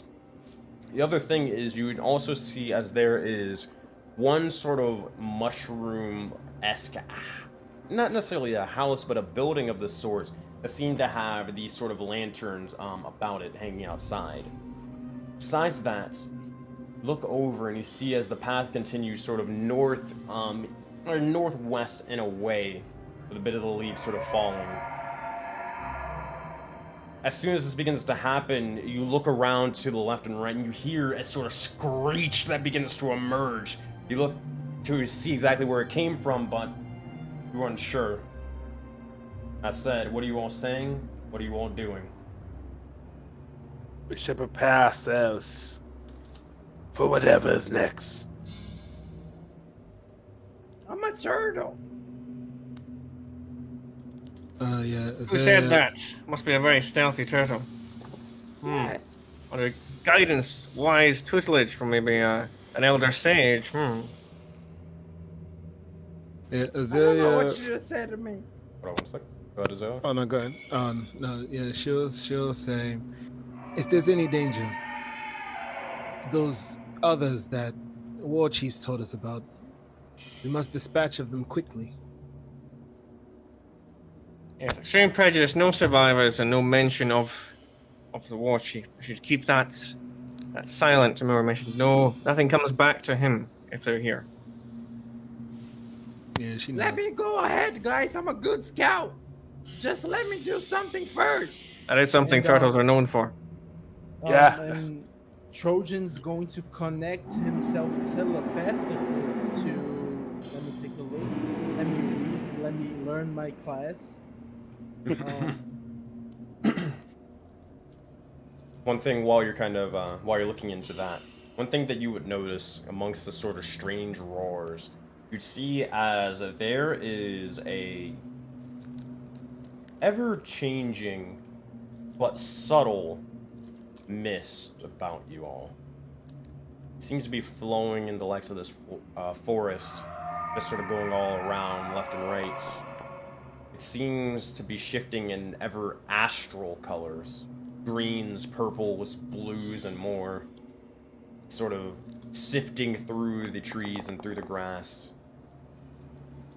It doesn't smell like anything. It doesn't even taste like anything. But that is one thing that you sort of pick up and notice. Now, all of our party members can hear me telepathically for 2 hours. Ignore the second roll. I just wanted to show the skill. Our And, party members. All of them. All of you. All of you can hear me telepathically, and Trojan is as turtle as it gets. Slowly walking, nibbling some things, trying to look as nondescript as possible. Going forward, they're trying to get information and telepathically get back to the group. As you begin to do so, you begin to get low to the ground and trying to stealth about, not trying to draw any bit of attention to yourself. Where are you exactly headed? This thing over here. Got it. As you begin to do so, you look over and you see as the door itself, it seems to be kind of barred shut. Some sort of bits of, not necessarily like wood or anything like that or nailed on. It's more of this strange sort of druidic roots seem to have almost prevented anything or anyone from being able to get in or get out. The roots themselves, they seem strong, but also at the same time kind of in the process of dying. As this is said, I need everybody to make a perception check for me.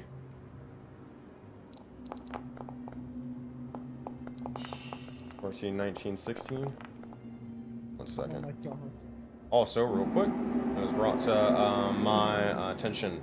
So, Kami, you have received inspiration from chat, and Trojan, you have received inspiration from chat. Now, here's how inspiration works for those who don't know. Essentially, it basically just gives you a reroll on any dice roll of your choice. It just has to be yours. You can also give this to other players if you want to help them out, but it has to, it can't be any of my rolls. It has to be your roll. All right. Copy. Thank you. Thank you. Thank you. So, with a 2, a 16, a 19, and a 14, Trojan, you're more focused on sort of scouting up ahead and looking towards this sort of these druidic roots and more. The rest of you, however, you notice as something is sort of shifting in the woods once again. You gather your weapons or anything that you need to prepare yourselves. You look over, and you just sort of hear. You hear this guttural sort of strange, almost screech or roar, whatever, happening from on the side. You hear more sort of voices, almost a cacophony of them, beginning to emerge. Fogs begin to, or the fog begins to get even thicker and thicker before you hear all in your heads for just a singular moment. You look over towards one another to see if you hear it at the exact same time, and that you do as they, or this thing, begins to say this.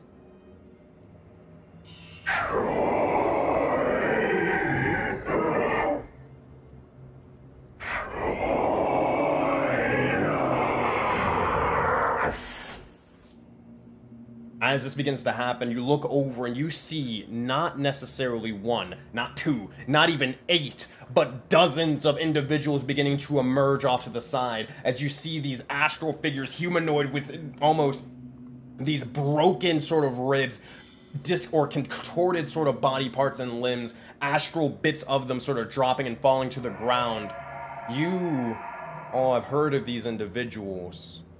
You see the astral ones, the corruption emerging and appearing at a rapid pace. And there is a horde of them approaching you and approaching you fast. With that, what are you three saying and doing? About to say, do we have time to cast something? Yes, you do. Okay, she's gonna cast protection from evil and good on herself. You got it. Where is it coming from? It is coming from this area over here. Did you see that thing? Yep. Can't Kami and Cole are like connected in their movement, but he wants to see in Cole ahead. I don't know how you disconnect their movements, but he wants to send Cole to investigate. Hold on 1 second. And I gotcha. I can disconnect the movement. I can just delete the token. You just tell me where they're sort of going. If that's okay with you. Yeah. Yep. Cole is going right over there. Alright, here is what you see. And let me... Get behind me. Zelia says, I was about to tell you the same thing. I can be behind both of you. Okay, Easily. She moves forward. Oh, whoops. Hold on 1 second, gents, and I got y'all. can hear Trojan through his telepathic link just going, I'm a turtle, nobody sees me. Maybe they won't care if you're a turtle. Maybe I should try and be a turtle as well. Yeah, try it. Is Barbot acting stupid? I think it is. I got you. We have a Hansel job to dropped to his do. knees, and then after a few seconds, he was. But this feels so stupid. This is dumb. It won't work. We have a job to do. Don't be cowards now. I'm looking forward to that drink after this. If I die, then that flask that continually fills with beer will die with me. Something to fight for, Cammy. I'm You're getting right, a usually. vent I wasn't finish planning on point, anyone guys. dying, but now I have a little bit more of an incentive. Here, Barbot work for the time being. So here's what I'm gonna do. I'm gonna do the old classic, where I need, while I'm working on this in the background, I need you guys, you can play this sort of song in the background, just throw that thing, or throw that sucker on loop for now. I'll post it in the VF session chat, and there you go, I'm gonna get Barbot working. Had to act up for a bit. Alright, so, to recap, so who is going where at this moment in time? Or who's trying to do what? Trojan went from here to get a vantage point and hide between the bushes. Okay, that's where you're. Still a turtle. Yeah, still hiding in more. All right, so that's what you're doing. Azalea, what are you doing? I'm gonna go down the list. Yeah, so she will wait right here next to Kami. Now, hold on one second. Yeah, and as soon as they pop, she'll get ready to fight. Got it. All right, so Pans, what about you? What are you doing? Pans would be looking everywhere for some place to hide. Is there like an opening or an alcove in one of the trees? Something, maybe a particularly fat squirrel had dug out. But in the meantime, he would be like half hiding behind Azalea's robes and half kind of crouching behind Cammy in his armor. As you're looking around, there are plenty of places to hide between the likes of the trees, the pumpkins off to the side, plenty of places. You also see as there's the mushroom house thing off to the side, but it is barred off by a couple of roots from what you can tell. It'd take something to burn through it or hack through it to get into there to be able to take a safe place of hiding. But looking over, Azalea, Kami, and Pans, you two Trojan, you'd all look over and you see as not just 5 or so individuals, you see, from what your perception checks would kind of give you, who was the highest, Kami, 19, you would see a total of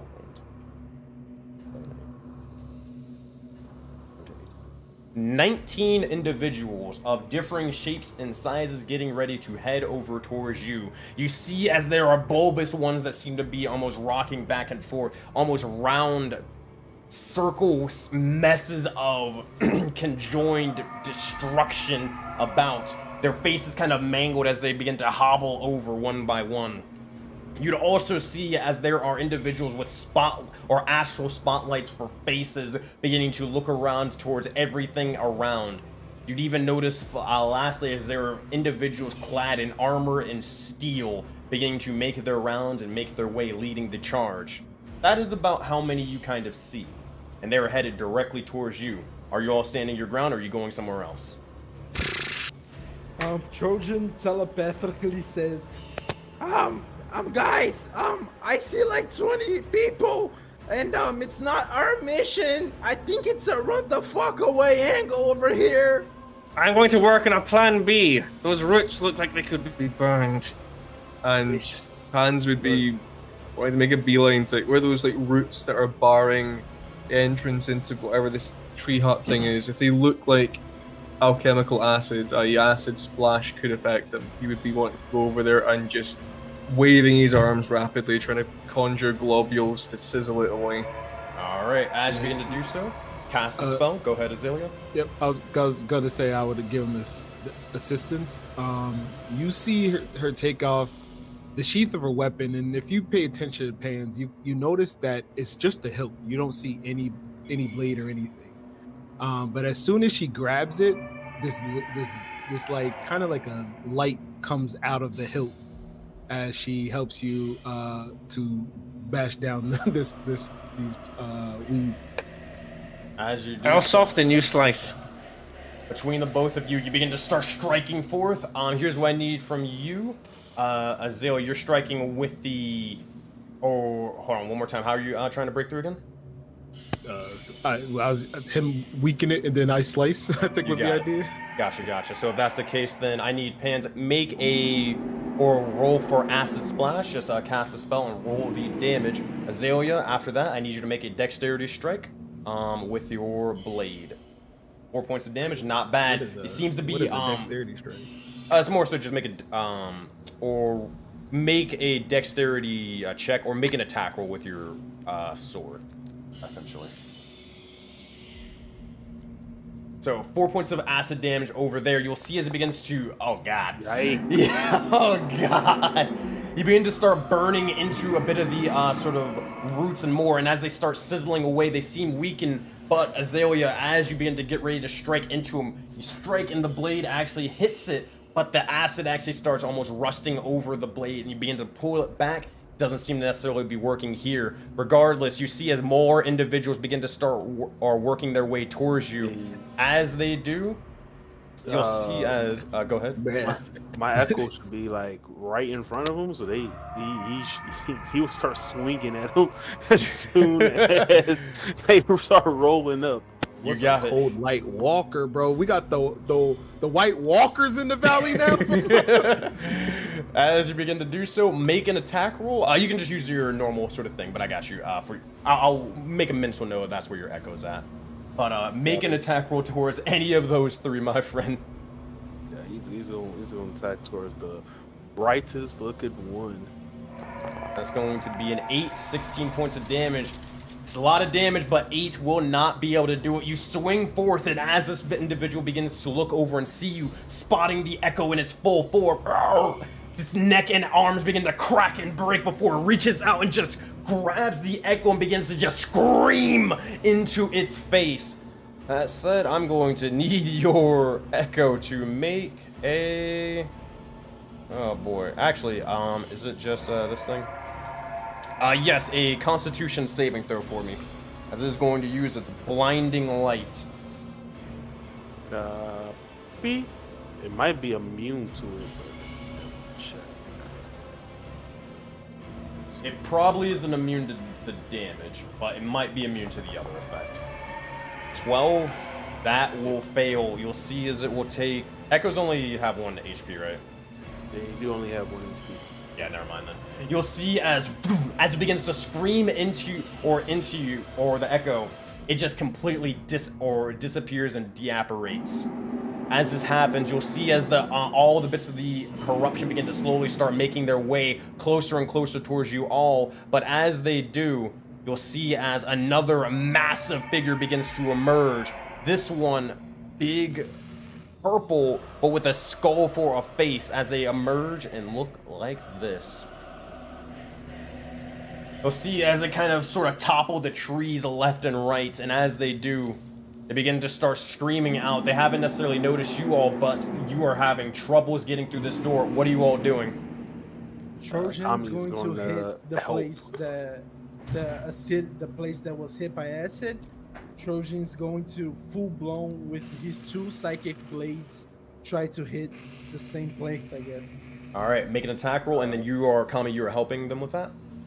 Yeah, he's gonna help, and then he's gonna call forth. He says, "Fuck, Ko, come back!" And he's gonna use his bonus action to call forth Ko again, Got like it. somewhere. But he could do it like 15 feet away. So. All right. Easy enough. 21 to hit, 6 points of damage. On top of that, and you would also get your sneak attack damage technically because you have advantage. With that, you strike forth with your psychic blades, and you're able to enter the legs of this area as the roots are able to get completely severed between the legs of all of you. The door is now open. You look inside, and you see a gruesome or grisly sight besides what the map would actually suggest. You notice as there's bits of blood kind of everywhere scattered amongst the table, as well as around this table, there are 5 sort of skeletal corpses or almost lodged about. Their mouths seem to be completely dismantled, hanging from them, and their clothes are just completely torn, if they even have any, from the decay and deterioration. That said, are you guys running in here? Hans he used to be a doctor. He's okay with this. This is better than the unknown. Fair enough. Oh, Better than God. the corruption, so. Oh God. Back. What was that? Close the door, please. As you do, you close the lights of the door, shutting it forth, trying to get in. You all begin to hear as, one by one, the footsteps begin to emerge. You hear the billowing roar emanate from outside. And as they do, just join us, is what you hear outside. Everybody, make a stealth check for me. Oh boy. I would like to try and guidance Kami for this one again. I've seen he's not been. He's a big guy. He's not as agile on his feet as Hans and Trojan are. As you do, 6, 19, 21, 12. Alright. 4 with guidance. It's a 10 with guidance. 10 with guidance. Alright, it's not too terrible. Between all of you, you believe yourselves to be stealthy, but you hear as something seems to be approaching your your position for a second. You look over, and as the door is sort of closed, you see inside as something is kind of looking under or looking directly towards the door. You see the bright lights sort of flashing underneath it and kind of around the seams of it. What are you kind of doing? They're moving away from the door. Hans is going to, if he can, if there's a corpse or things here, he's going to sit down next to the chair and pull it over the top of him. If there's anything medium-sized, he's going to hide under these bloated, decaying corpses. Got it. As you begin to do so, you hide under the corpses or just get to anywhere that is not here and a little bit safer as you do. Alright. You hear... For a second, the bits of the mushroom house begin to slowly start shaking. You see as one of the sort of hands begin, or one of the astral hands begin to slowly start slipping underneath the likes of the door for a moment, trying to feel around the area.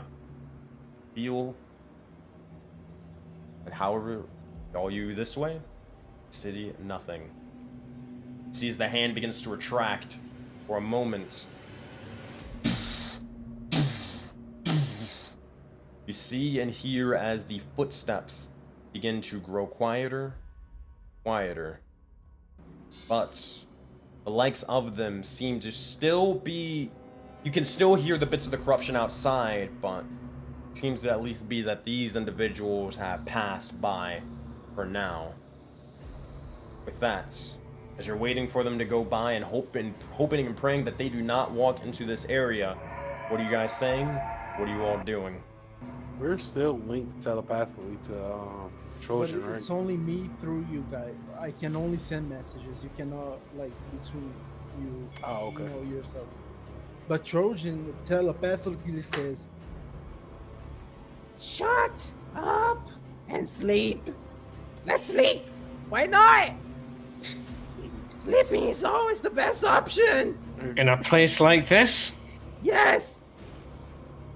surrounded by corpses, and outside are unimaginable terrors. I'm Time a for sleeping. robot. I don't care. I can just turn it off.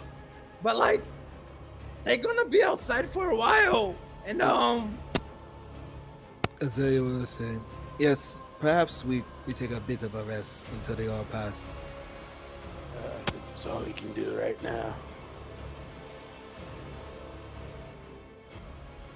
We're not equipped to challenge them, unfortunately. Alright.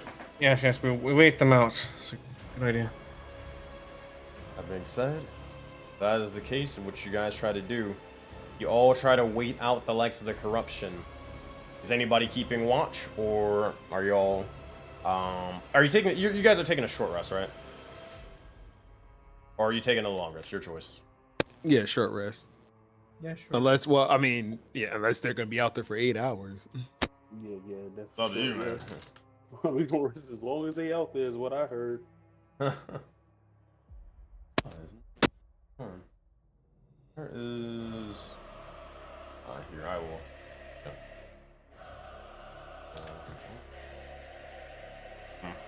All right. Well, in the meantime, while I'm doing this, so over the course of your short rest, is there anything that you guys are talking about or discussing? I'll drop this. You guys can play this in the likes of the chat for the time being while I'm getting this working. Yo, Sensei, what chat are you putting that in? Oh, Because I can't see it. Yeah, it's in VF Session Voice. You hover over it, you hit the open chat button. Once you hover over it. Oh, I'm so dumb. Thank you. Nah, you're good. It's a kind of a newish Discord feature, so easy to miss for sure. All right. That. Is there anything you guys are talking about or discussing in the meantime? Yeah, So what if you're not are those things? like a changed and broken looking things. They are an affront to the weave, that's for sure. In front of the Not- senses as well. I'm not sure what who they are, but I hear rumblings of them being referred to as the Ops. The ops. Apparently, they could be found on any block, any tree, any field, any land. So the question is, shall we get back at the ops or not? That is not our task. Agreed. We have a job. Yes, we Yeah, stick to that. true. I was going to ask Trojan if you're not really a turtle, you're not a goblin. What are you? I actually have no idea.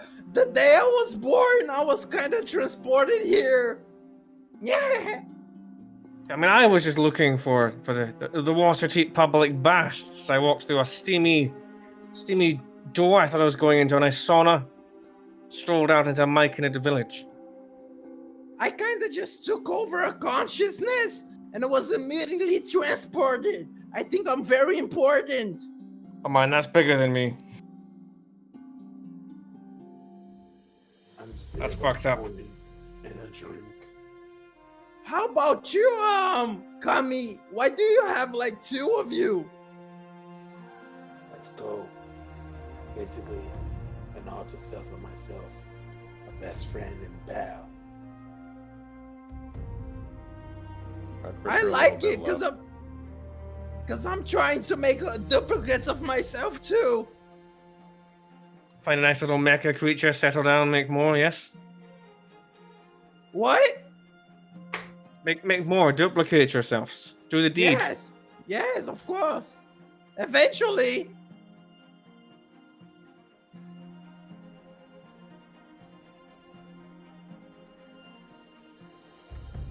What about you then, Azela? What's brought you here? Well, as part of my pilgrimage, you could call it, we have to complete some type of world feat and bring it back. The Voden Knights, I hear, well, one of the more legendary groups here. Certainly, being around them, I should surely find a feat to bring back to the Order upon completion.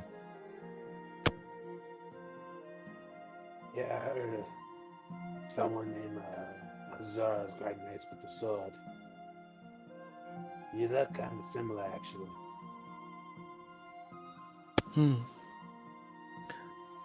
Azura. 'Tis a beautiful name.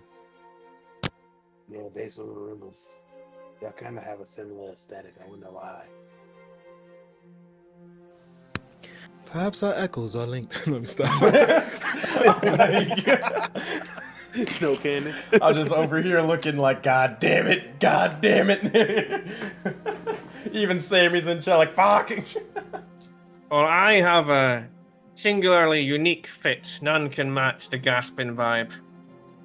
And he's like, he sorts his belt with these uncomfortably tight trousers. He looks a little bit, you know, like Sonic Eggman. That's his body shape. Just rotund.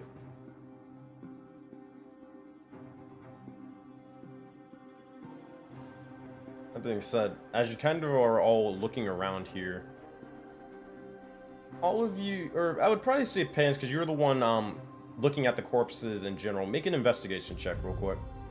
Could I make a medicine check? Probably not for It this. depends what you're wanting me to look for. But yeah, I'll go If you for want to, investigation. if you want to examine the corpses, by all means, you can make a medicine check on top of that. But for this, investigation.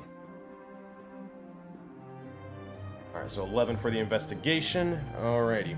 What you would notice is that here we go, and let's do this. Oh boy, oh boy. Interesting. You would look over and you'd see as on one of the corpses, they seem to have a vial of the sorts in one of their little bit of tattered pockets. The outfit that they kind of have is more of a kind of an aesthetic that would be akin to the likes of Jaded Dragon Valley and more. It's more flowy, more so about a little bit more for fashion rather than the likes of actual protectiveness or efficiency in a martial means.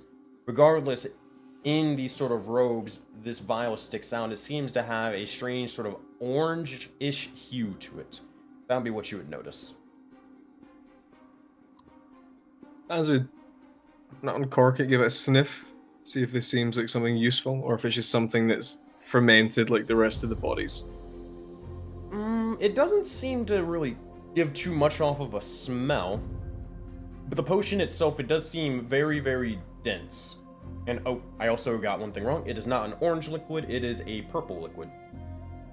But it seems to be fairly dense, and it also seems to have this strange pink cloud floating over it as you sort of uncork it.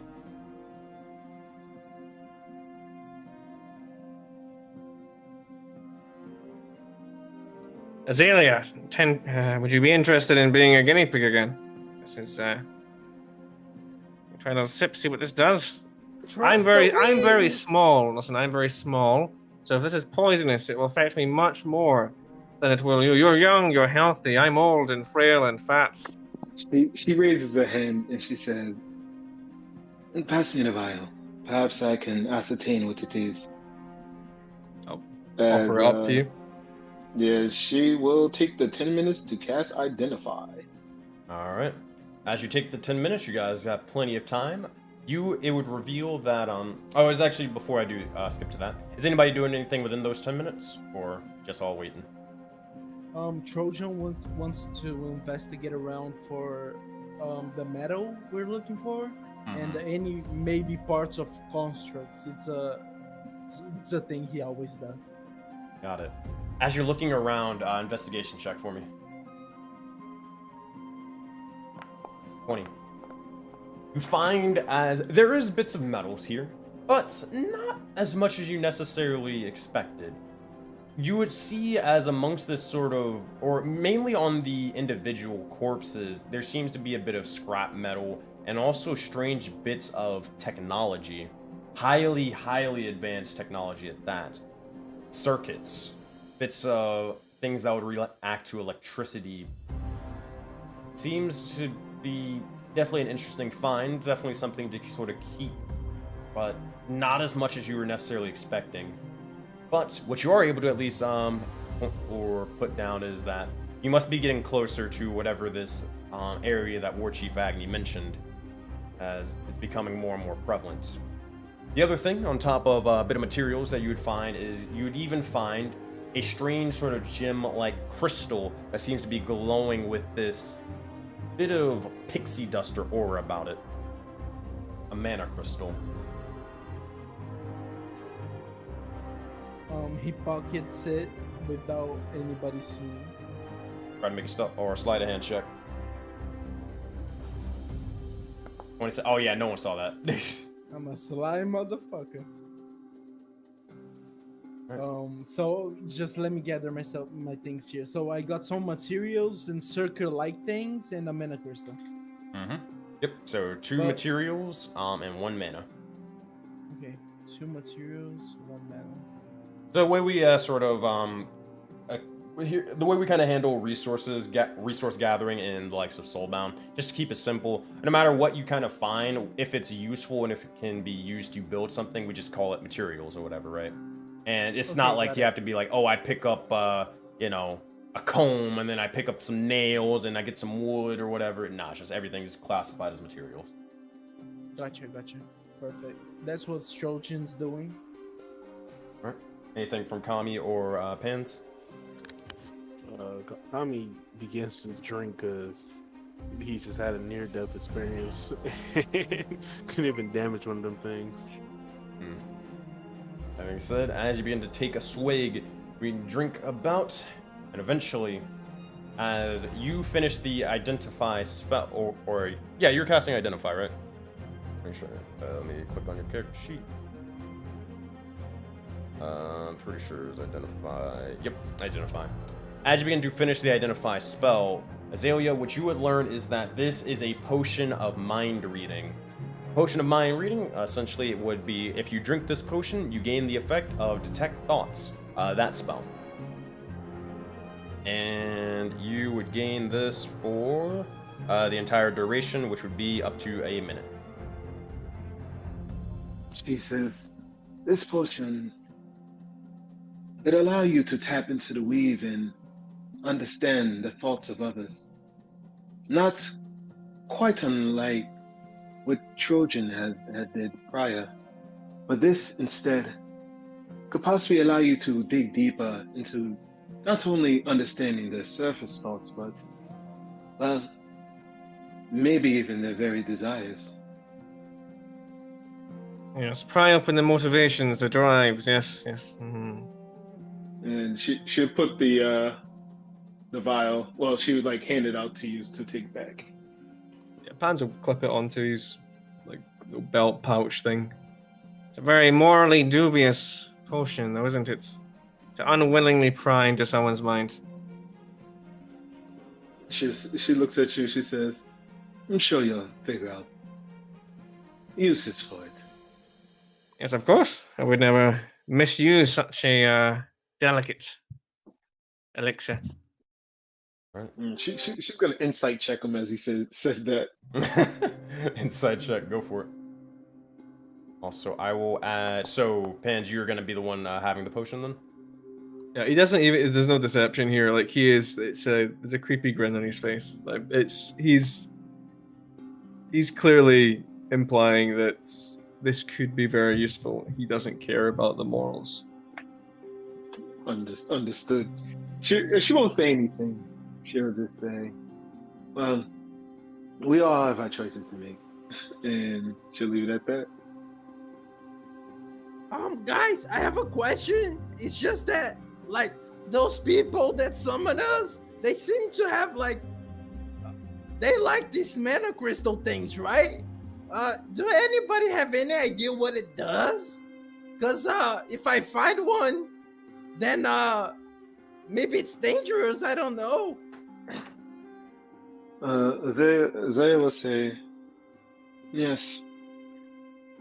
When we're young, we're sent to find crystals such as that to place inside the hilts of our blade. A mana crystal, almost as if it's a pure crystallized form of the weave. Very powerful stuff, but if you crack it, unpredictable in its nature." So you're saying it's good for crafting? It's not good for. You said crafting or cracking? Crafting. Oh, yes. It can certainly be used to help create things. It is probably why the knights wanted it. Yeah. Okay, thank you for the info.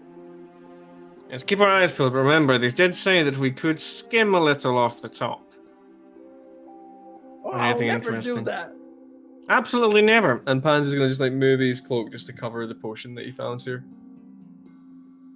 And she'll say, at the end of the day, we were tasked with bringing back these material metals that they require. If Yes. if a situation occurs and we offer them other treats, well, surely they'll have favor upon us. Exactly, and they don't know our level of competence. They don't know whether we should come up with a lot or very little. Agreed. True. And honestly, fuck the ops. Those guys scary as fuck. Fucking Agreed. terrifying. Agreed.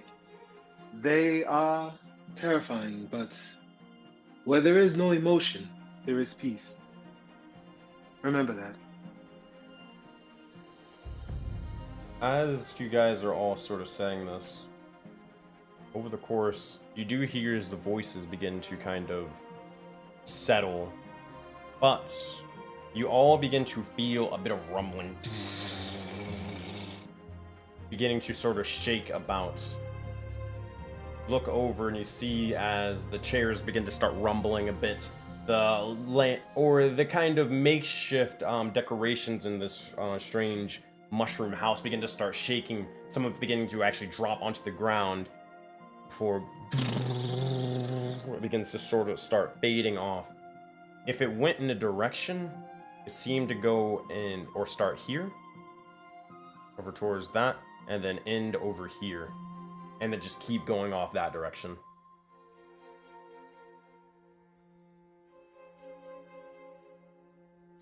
I think it's the metal guys. Maybe take a little tippy-toe turtle sneaky about outside, see if you can see them. Yeah, but First, DM question real quick. Mhm. Did we take the short rest? By now, you would probably be at the end of finishing up your short rest, so you guys can all hit that good old short rest button. If you don't know where it is, double click on your token to open up your character sheet. In the top left, you'll see like a little bed icon. Hover over that, and then hit the short rest button. If you need any help or you can't find it, let me know. Which one of these two is the short? Should be the left one, right? Yeah, left one. Yeah. Sorry. Oh man. Okay, no. Can't get a break with that low-level wizard life. Alright. So, as you all begin to rest, are you heading out, or are you doing something else, as in, like, besides just all walking out as four? Yeah, I'm a sneak out. I'm gonna go in all fours. I'm gonna say, somebody open the door. I'm gonna make it seem real natural that a turtle's coming off a tree. What I Alright. could do is we could burn with the acid like a little hole, crouched down size. Like imagine a mouse hole in a skirting board, but this would be a turtle hole in the side of a tree. Exactly. Open it for me. I fuck it. I do that if possible. Yeah, you can just click on the door and it opens up. oh god, the ominous sounds. So Trojan is how much time would say went by in this short rest? About 45 minutes at most. Okay, so I'm still telepathically connected to them. So I go out as the turtle I am, very stealthily, very sneaky, and try to see where that sound came from. And as you begin to do so, looking around and about, no perception check needed after you've made your perception checks and investigation checks from earlier. You can get the general sense that it headed into the northeastern portion of this map and just kept going on that way. Relatively, it's kind of the same direction of where you were supposed to be heading anyways, in that rough general direction, but you're not entirely sure whether it's heading directly there to the sinkhole that Agni mentioned, or if it's heading to someplace around. You're not entirely sure whether you want to get lost in the likes of this forest with the corruption out.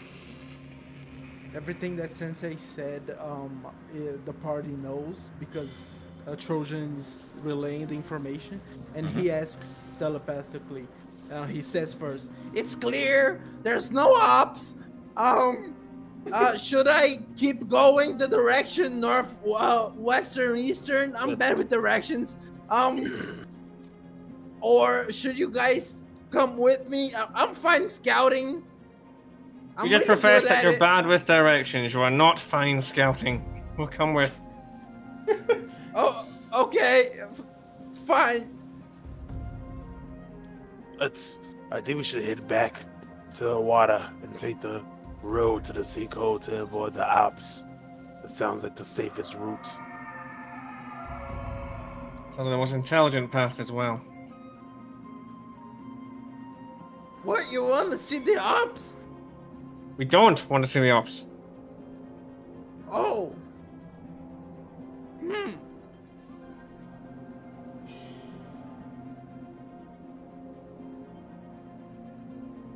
So This thing that made this noises, did it leave any tracks behind? oh yeah, lots and lots of tracks, footsteps, and more. What you would find, you would see as the footsteps themselves, they have a little bit of an astral kind of sparkle towards them that's kind of fading. But the massive things that you would see is three-legged, or not three-legged, but three-toed, I guess, feet from what you could tell. They seem to definitely be sharp and clawed, and digging further into the ground than any of the other footsteps.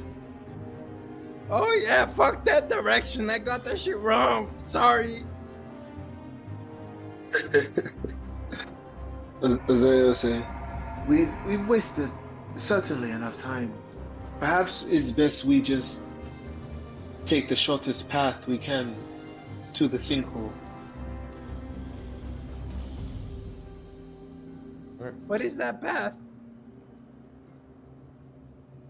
It's at this point, all of you can make a survival check to get a general idea. So 8, and then what else we got? So Trojan, it kind of makes sense.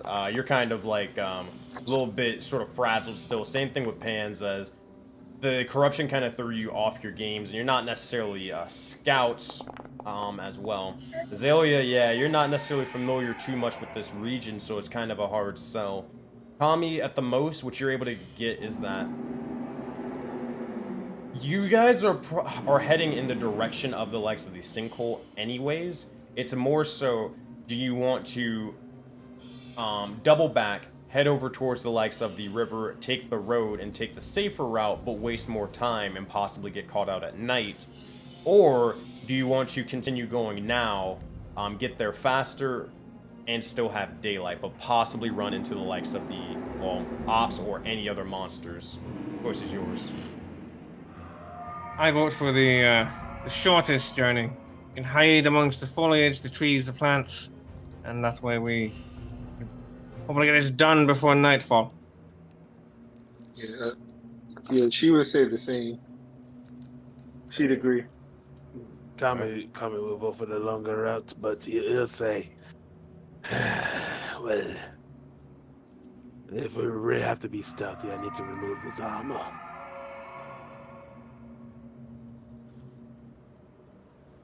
That being saying, are you going to try to do so? It takes 10 minutes to do it. Yeah, he thinks that's his best bet, so he's going to take off his armor, Alright. just so he can be a little stealthier. 10 minutes pass, you daunt or take off the likes of the armor, and as you do, you sort of carry it off to the side. It's heavy, but it'll do you a little bit better for now. As this happens, the party begins to continue off, taking the shorter path, but also the more dangerous path. All of you make stealth checks for me, and we'll see what happens. I would, once again, Pans is going to tap Take the first one. tap Cammy on the shoulder and give him guidance as well. Just showing him, yes. Now you have the clothing off. Just use the armor of the mind. Watch the shadows. Stick to the dense bits. 13, that'll definitely help out tremendously. 7, 25, and Azalea. Yeah, Trojan Azalea, you guys are able to bring it home when it came to the group check. So you guys are good to go for now, but oof. Oh man, this group, this ragtag group of adventurers, between them, good lord, their dice rolls, it ain't it. It was the Eternalos portrait, Sensei. You cursed us. It's on you. As this begins to happen, you continue on and you hear a sort of rumbling above. Sort of striking an explosion or booming of thunder. Look around about, and one sort of rain droplet begins to hit one of you, and then a second, and then a third. As you see, as definitely a storm is picking up and picking up fast. It makes your travel a little bit longer, and you can only imagine how long it would have took if you would have went the other way and then came back around. This might have been a smarter decision. As eventually, what you guys find is the foliage changes once more. Once more from that sort of autumn feel to that of a sort of spring or summer-esque feel. You look about and you see as there is a massive declining sort of spiral of landmass itself. Trees, scrap metal, bits of almost destruction and signs of battle abundant is this place. You all look over, and this is what you all see.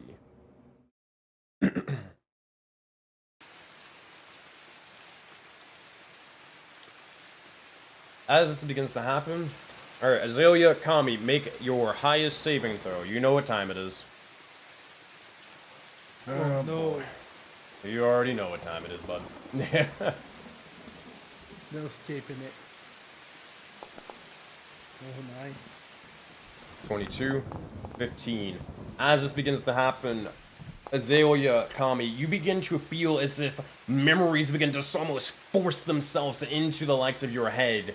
You feel as if strange memories, strange visions, stranger feelings and emotions begin to arrive into you. These things that are not yours for a moment. Kami, you're unsure how to put these all together as it just sort of disorients you for a moment. Nothing more than that. Azalea, you begin to look over and you find yourself with a blade frozen over, striking at these individuals, mechanical beasts that seem to roll about like a ball, striking and just toppling over ally after ally, leaving destruction in their wake. You see as the bits of the ground that is kind of left here, it seems to have their tracks. The visions end, and you see those same tracks onto the ground before you. With that, the rain begins to pick up even more, and the thunder and the lightning above begins to become even more wild. With that, what would you all say, and what would you all do?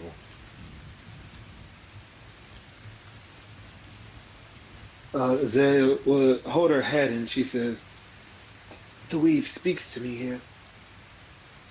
She kind of walks forward just a little bit, holding her hands out, and she says, "We may not be alone here.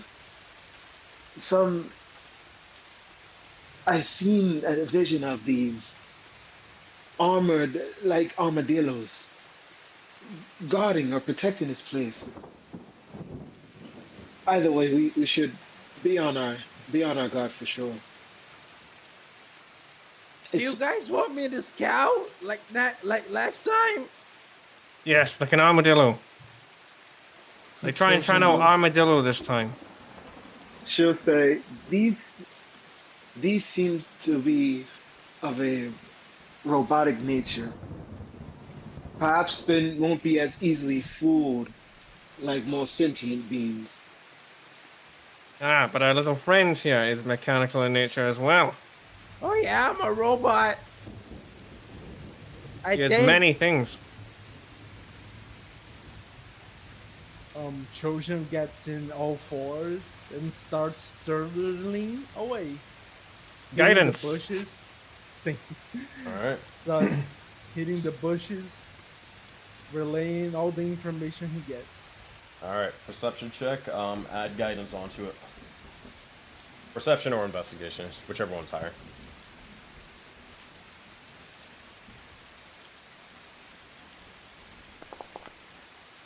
Oof. 8 and then plus 4. Dang, these guidances are freaking popping off. I think it's been a 4 every single time. Let me see if I can do this. Let me see if I read it right. Build for success. Attack roll, ability check, or saving throw. This is ability check, right? Yes. So I can add a d4 to it. Alright, add another d4 then if you want to use it. Add Plus 3, so that's going to be 12, plus 3, 15. The 15, Trojan, begin to look around and scout out the area. You see heavy bits of metal and more kind of about, but one thing that you would also begin to notice, besides like a bit of the resources, you'd notice 2 things. One, these sort of arcane towers or pillars in the center, they seem to be kind of similar to the likes of the ruins that you saw before, over towards the stones. You're not entirely sure who or what put them there, but it possibly could have been the people who burnt down the bridge. Something to definitely note. Another thing is, you would look over and you'd kind of see off to the north, for just a brief moment,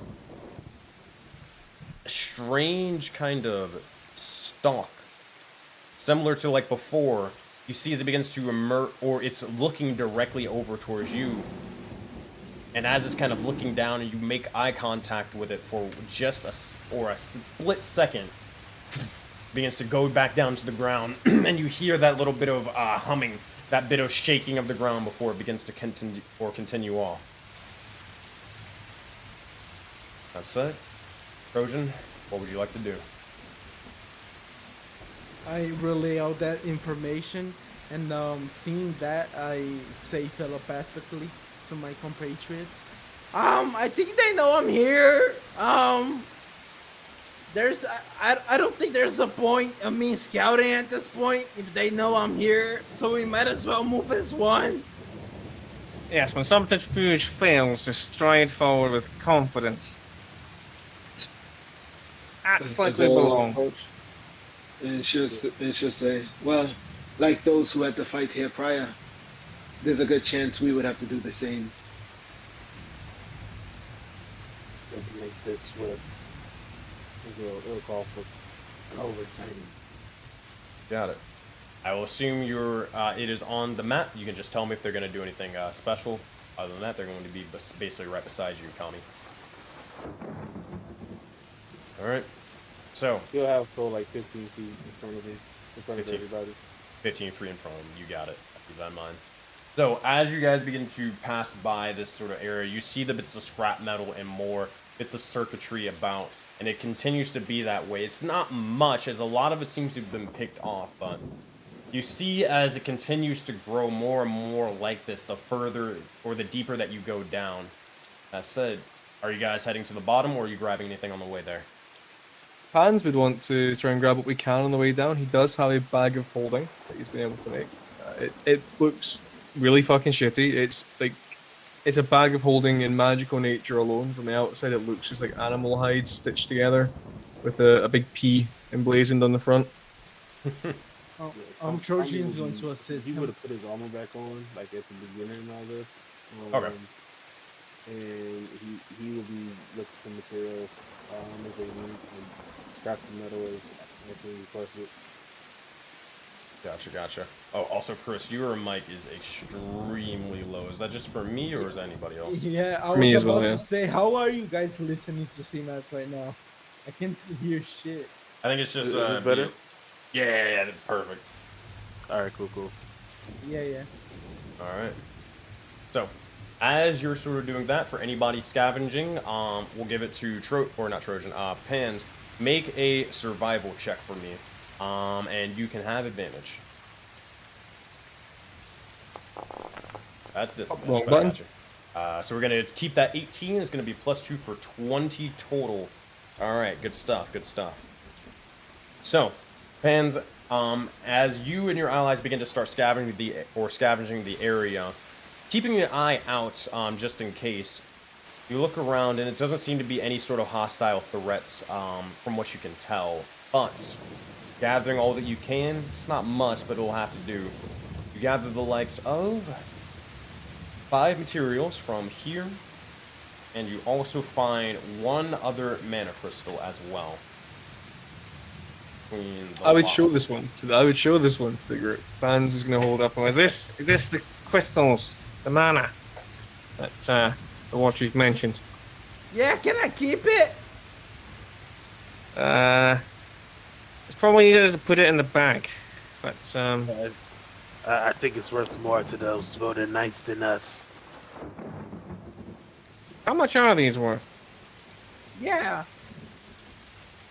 I have no idea.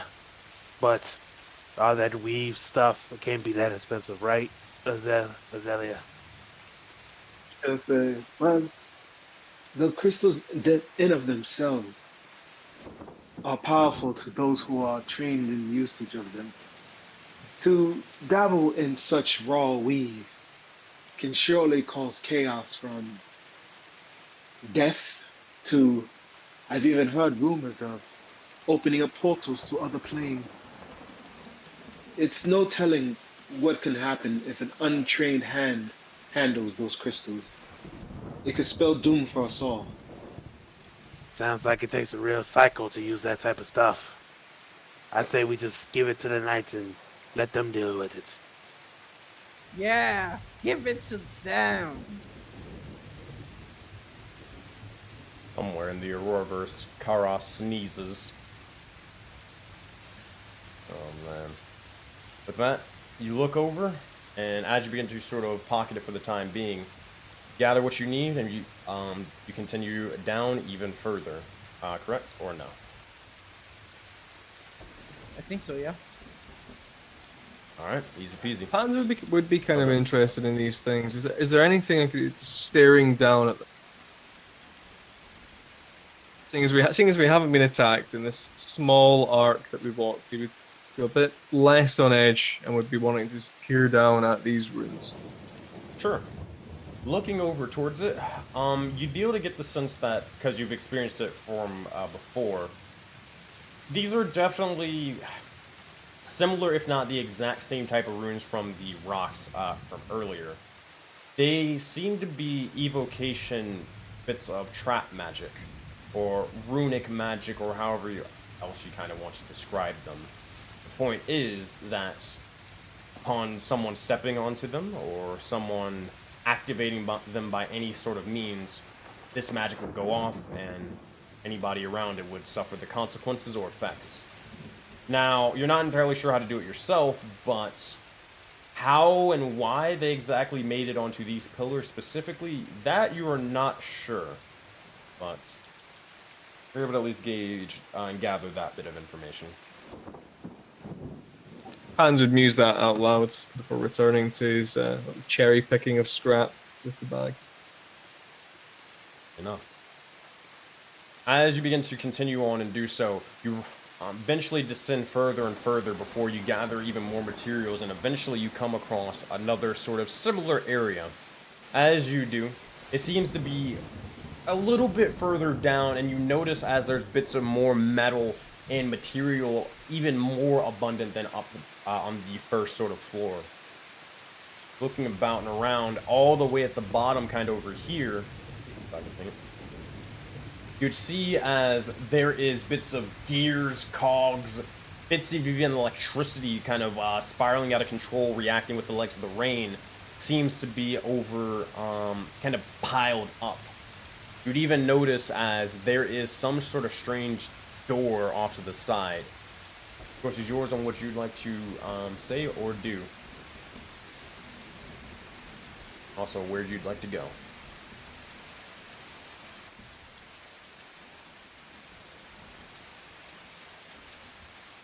Fans will just Let's pick continue this trying fuck to lane. break things up. If things are too big, he would ask either like, Kami, if you can snap stuff off to fit inside the opening of the hole, because the bag's like 2 foot diameter, so if there's bigger pieces that he can't, like, even with like the acids on these things, he doesn't want to damage it. Anything that looks like it could be useful, rather just try and shear it. He doesn't have the physical strength. Of course. Whatever you need, let's hurry up and get these materials so we can get up out of here. As this begins to happen, alright, you guys can make, or who is going to make the survival check then, if you're trying to gather some things? I'm not great at it. I'm mediocre at it as well, so I don't I'm think it matters. proficient at it. Yeah, I'm proficient, but my wisdom is trash. Alright, so Trojan, you can lead the charge and you can get advantage if everybody else is helping you out.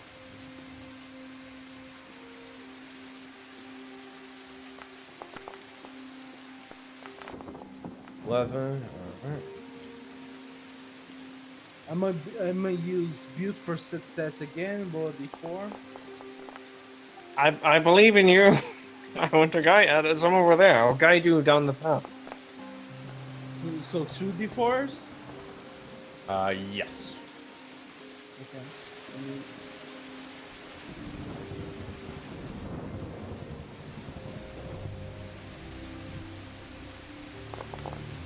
Alright, so that's 11 plus 5, a total of 16.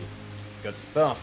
As you all begin to start going your, not necessarily leaving too far from each other, but as you begin to go a bit of your differing sort of ways to gather any things that you kind of find and see, you all begin to, I assume, just head over, grab it, stuff it into the bag of holding that Pans is holding, and then continue on and repeating the process. As you begin to do so, Pans, you begin to look over, and you feel that bit of rumbling occur. Feels as if it's getting closer and closer for a moment. You're not entirely sure where it's sort of coming from. It feels like it's almost this all around before it begins to start circling you. All of you. Kami, Trojan, Thalia, and the likes of Pans. You all feel this strange rumbling sensation, and as it does so, you wait for it to pass, however it does not. What do you guys do? Hans gets away from the edge because he's concerned that this could be the sinkhole being a sinkhole. Fair enough, Trojan's fair enough. going to go instantly turtle mode and stealth over here. Alright. As you begin to stealth over off to the side, you got it. Make your stealth check. What are the rest of you doing? Tommy's gonna Zilio. go for it. Denzel will go to the side as well, and yeah, get as stealthy as she can. Got it? Kami, say that one more time. I'm on stealth as well, but he's gonna have Cole be ahead of everyone. To if anything pops out, he'll be the first one to see it and attack. Gotcha. Where'd you put Cole? You can ping. Alright, right over here, you got it. Alright, so some note here, I'll drop a little thing. That'll be where Cole is. And then Pans, what are you doing? Stealthing off to the corner? Yeah, he's stealthing up as well, using that Alright. goblin ingenuity. As you begin to do so, you all begin to stealth as much as you kind of can, but between the likes of Kami and Azalea, it's not necessarily doing you any favors. It's not too terrible, but you do hear the rustling and the bits of metal kind of about on their person. And as you begin to do so, feel as if the rumbling begins to kind of wane for a moment. Wanes.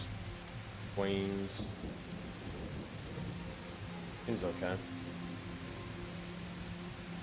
You look around and you see there's a bit of sort of electricity sort of building up amongst this sort of wall over here. It's purple or bluish in nature. Starts surging for a second. And as this begins to happen, stops. Another surge. Stops. Before Kami, make a dexterity saving throw.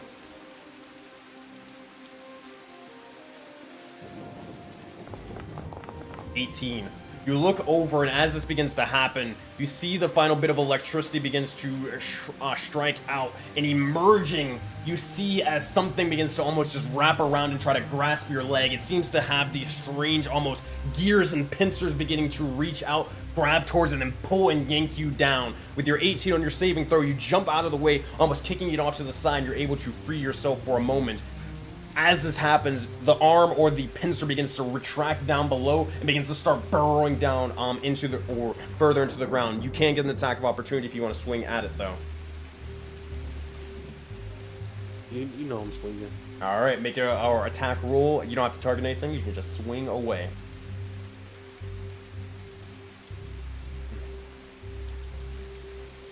Let's see. 11. You try to swing forth directly over towards the individual, and as you do, you put enough force behind it, but the individual is too fast. It begins to start almost, not necessarily swinging past, but tunneling past you and continues on and on.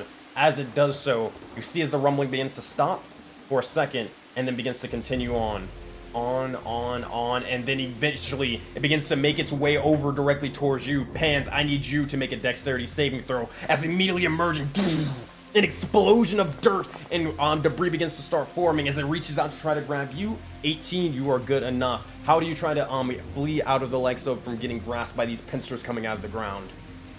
He just dives over the rock into midair, just jumping from stone to stone. You got it. As it begins to happen, you see as this creature is beginning to sort of start grabbing and almost pulsing with lightning before standing forth and emerging out.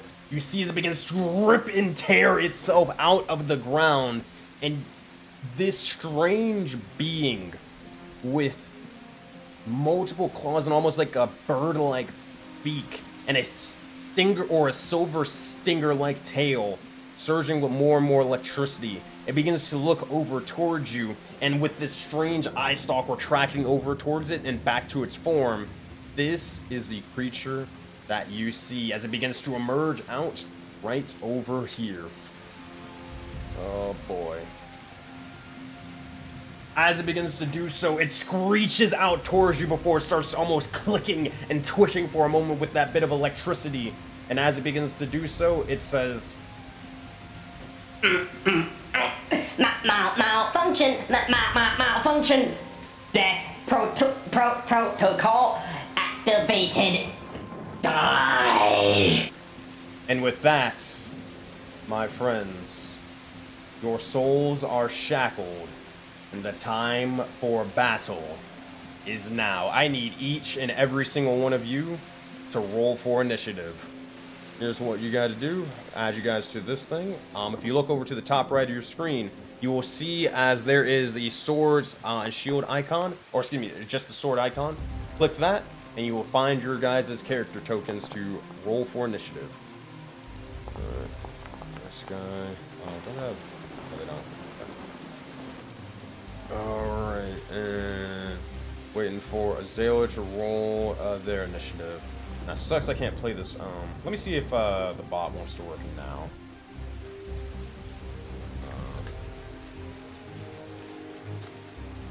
That worked? Nah, it didn't work. Okay. Well, in the meantime, I will just drop the combat playlist for the likes of Valley of Dreams, and same sort of thing, you can just play this and throw it on repeats. And we'll go from there. Alright, so we got a 6, we got a 21, I got a 13, got a 23, all from the likes of you individuals, and the monster gets a 21, so that's going to be pretty bad for y'all, but we'll see if you guys are able to get through this.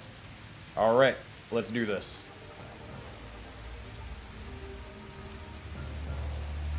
Alright. Top of the round, we have the likes of Trojan Mechazord. As you begin to receive initiative, you look over towards the creature as it begins to start surging with electricity and more, and it is aimed directly towards the likes of Pans at the moment. What would you like to say or do as it's your turn? Is it 5 feet of Pans or 10 feet? 10 feet. But it hasn't acknowledged me. right? No. Well, it kind of acknowledged all of you, but it's mainly focused on the likes of Pans at the moment. Okay, so I'm going to hold my action and bonus action hide as I'm turtling away over here. Alrighty. That said, Just being a turtle. got it. Make your stealth check as your bonus action. What I'm holding throwing a psychic blade. Okay.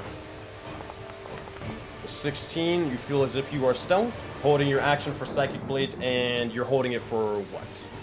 I'm holding if any ally gets within 5 feet of the clockwork monster.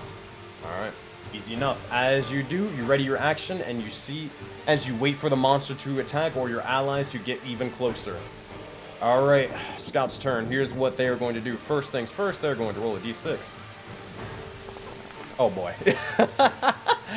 Alright, you'll see as it begins to look over, and here we go.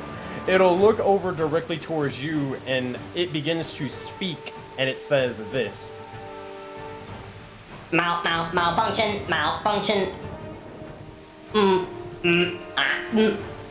Creator protocol. Creator. What are you doing here? Why? I protect you. And it looks over towards Pans, and you'll see as it begins to surge a little bit of electricity as it's malfunctioning, and then it's going to walk over directly towards Kami. Alright. So it is going to make its first attack. Bite attack over towards you, Kami. Let's see what happens. Does it trigger my thing? Yes, it does. Make your attack roll. So that's going to be a 22 for you, Kami. Are you doing anything to make it not hit?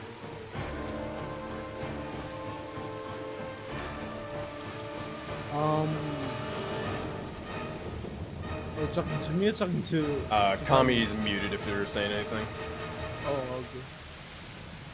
But it's more so if Kami has anything to kind of make it where they can raise their AC or make it have disadvantage or anything like that. I don't know. I will assume not by the silence, and they will take 10 points of damage. Yeah, but not go ahead. everything. Oh, okay, there you go. Alright, go for it, Trojan. Meanwhile, Trojan's going to summon this butterfly knife and immediately starts to do tricks with it. Lose himself a little bit with his ADHD, and then realize that it's a fucking thing attacking him, and throw it at just throw it, assuming that. Oh. And that is a natural 20 for 12 points of psychic damage. Also, on top of that, I need you to roll. I need you to roll 2d6. No. What level are you? It's 2d6 and double it, right? Yep. 2d6 and double it. So you can roll 4d6 total then. Nice. Let me see if. How do I roll with in this?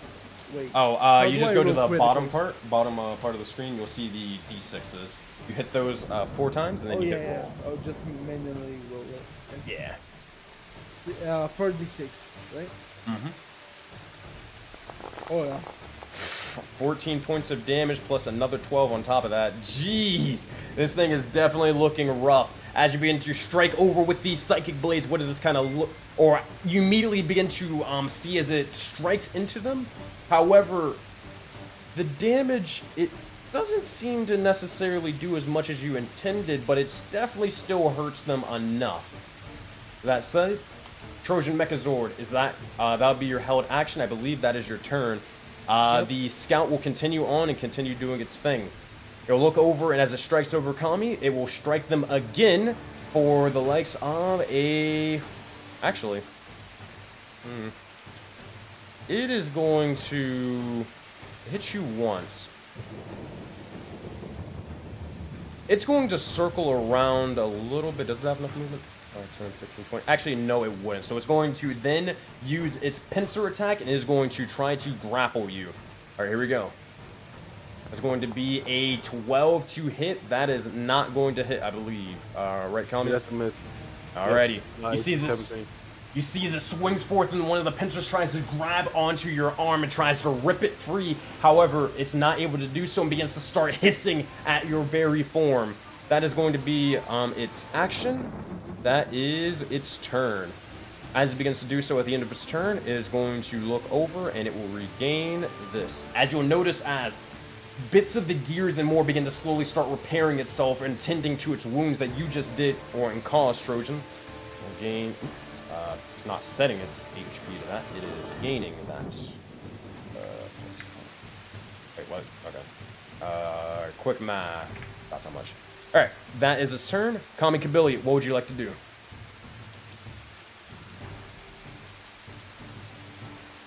Kami, he is not happy with this situation. So he's gonna look at Ko, and him and Ko is about to tag team this guy. So he's going to attack first. All right, and Ugh.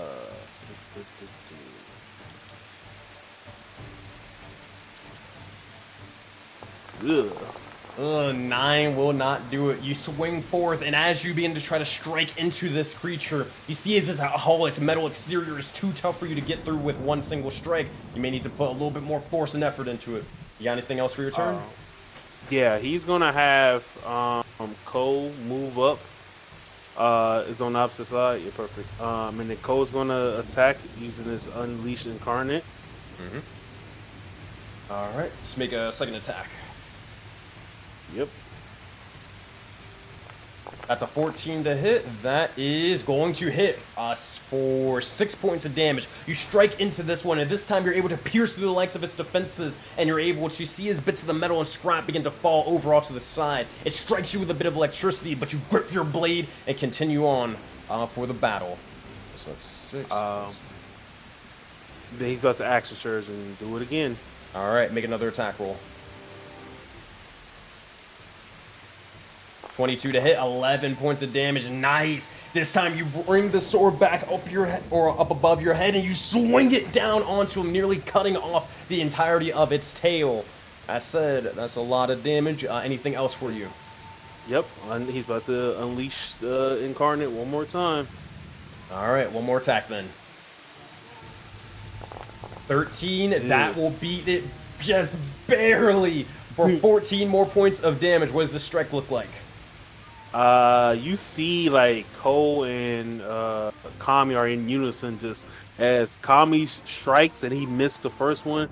Cole came in and like went from attack from above, and then Kami went underneath and sliced it from the gut. Then Cole came back and then sliced the tail off. So they just been back and forth, just trying to destroy this thing. Gotcha. With that, as you begin to do so, you swing forth and start striking left and right. But is that your turn? That ends his turn. Alrighty. Tommy, that's your go. Azalea, you're up. Pans, you are next.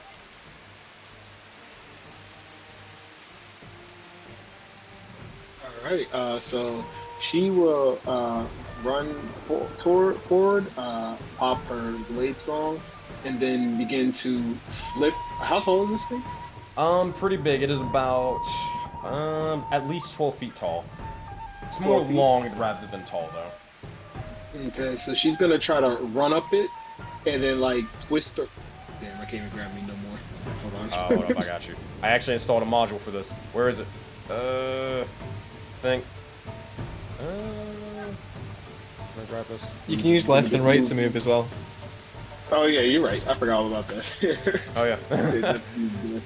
So yeah, so she runs up it, and it like runs up, starts spinning in the air, and then you see her toss up the hilt of her blade, and you see it begins to light a vibrant yellow like the sun, and then she comes slicing down on it. All right, she make an does attack roll. Yep.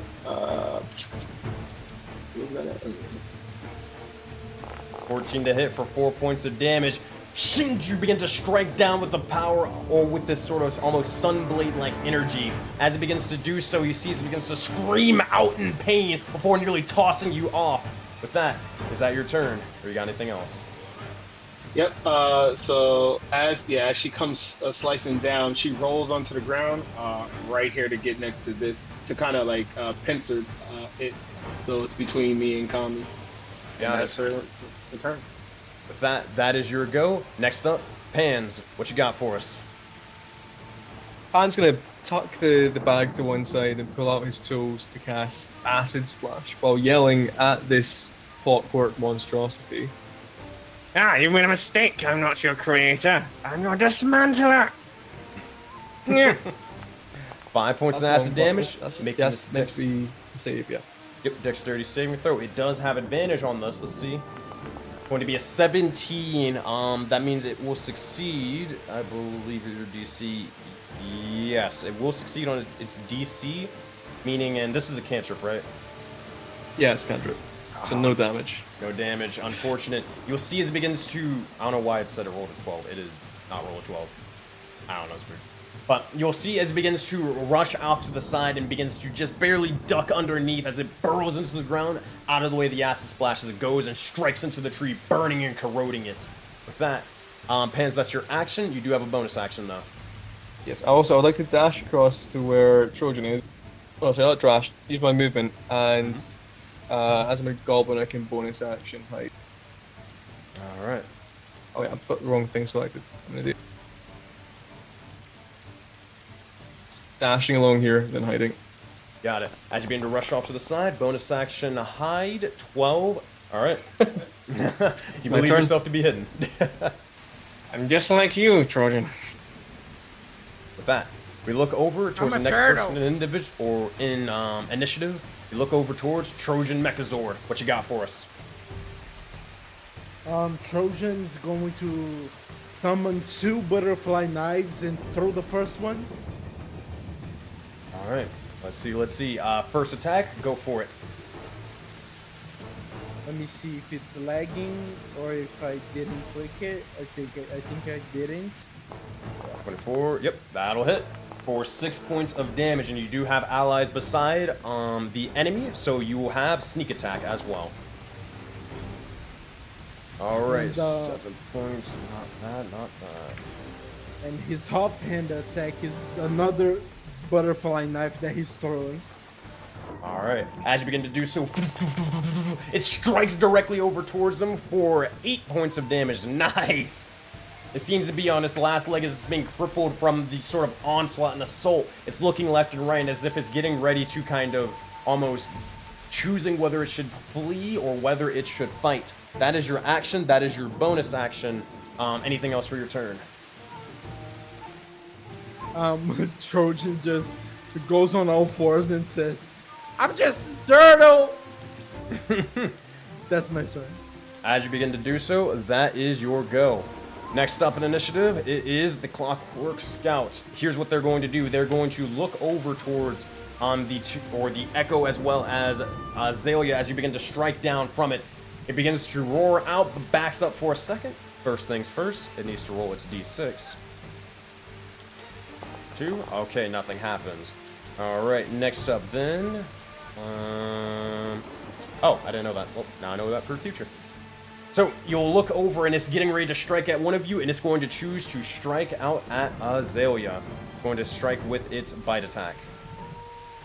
It's going to be a 19 to hit for 10 points of damage. Anything you want to do to stop that? That misses. Her AC's 20 right now in Blade Song.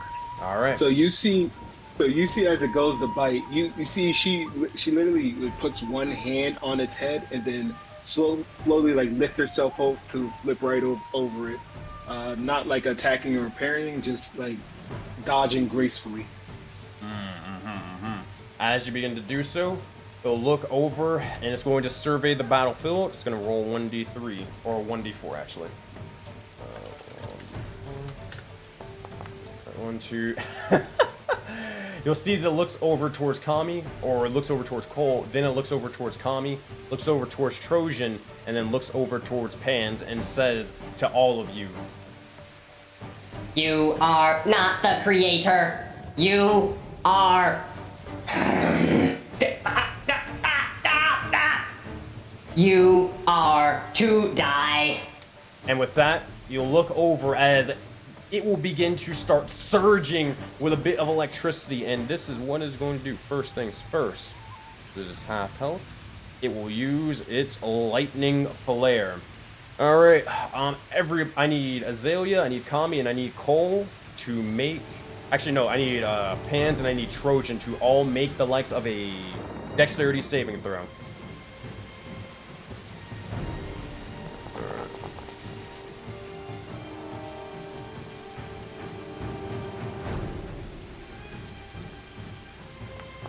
Yeah, you guys are within 15 feet. 18, that'll succeed, but you will take half damage.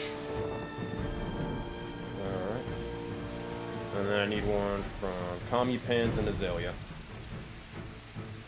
Oh, I thought you said just them. My fault. Nah, it's everybody.